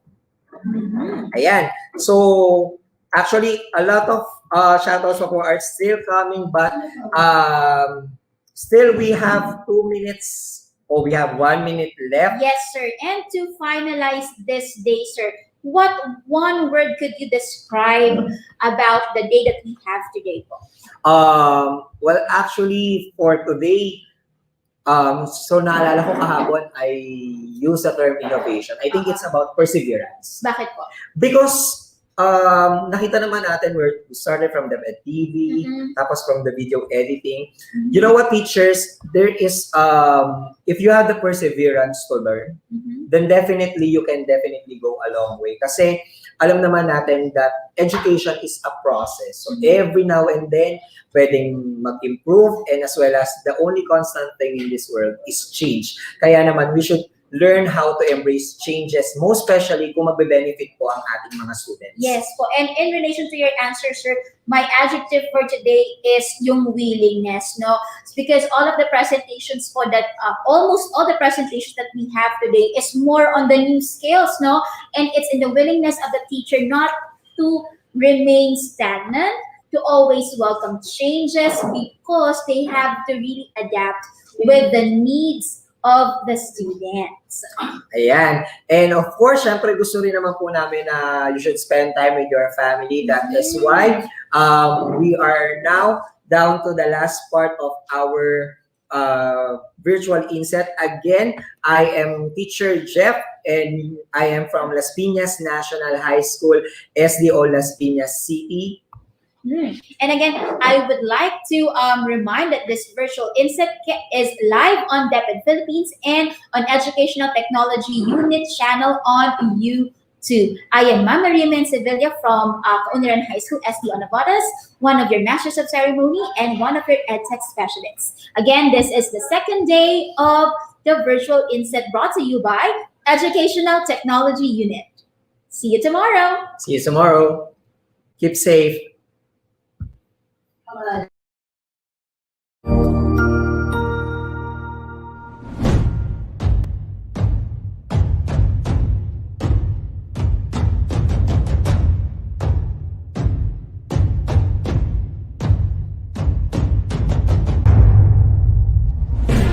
we face the command of rapid development in technological innovation in the world, the Philippines' preparedness in advancement of its physical facilities, infrastructure, and soft skills are given focus, especially with the empowerment of teachers' capacity and capability, not only in pedagogical aspects of teaching, but the confidence in delivering instruction with the use of information and communications technology.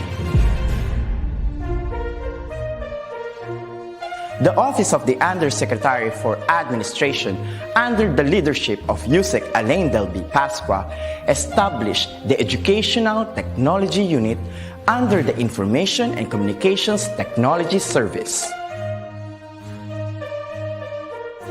Its prime function is to empower and capacitate public school teachers and learners as required by the global demand of the fast-paced development in technology.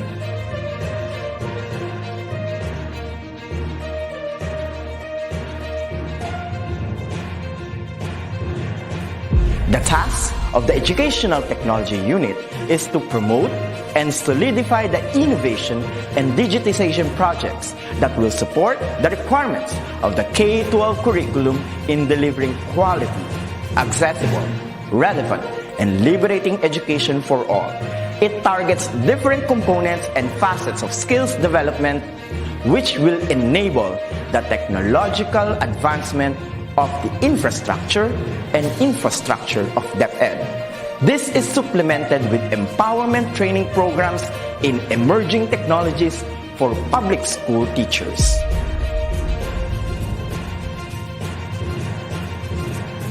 The programs of the EdTech unit target the emerging pedagogies focused on open educational resources, robotics and mechatronics, coding and programming, virtual reality and augmented reality in education, mobile application development, Internet of Things, and the productivity tools for learning, which includes Microsoft Office 365, Google Apps for Education, and the different Adobe software tools. In addition, the maneuver of in-house applications such as the DepEd Commons and the DepEd Learning Management System is under the flagship of the EdTech unit. The supervision of DepEd TV in ensuring world-class produced video lessons is another task of the office.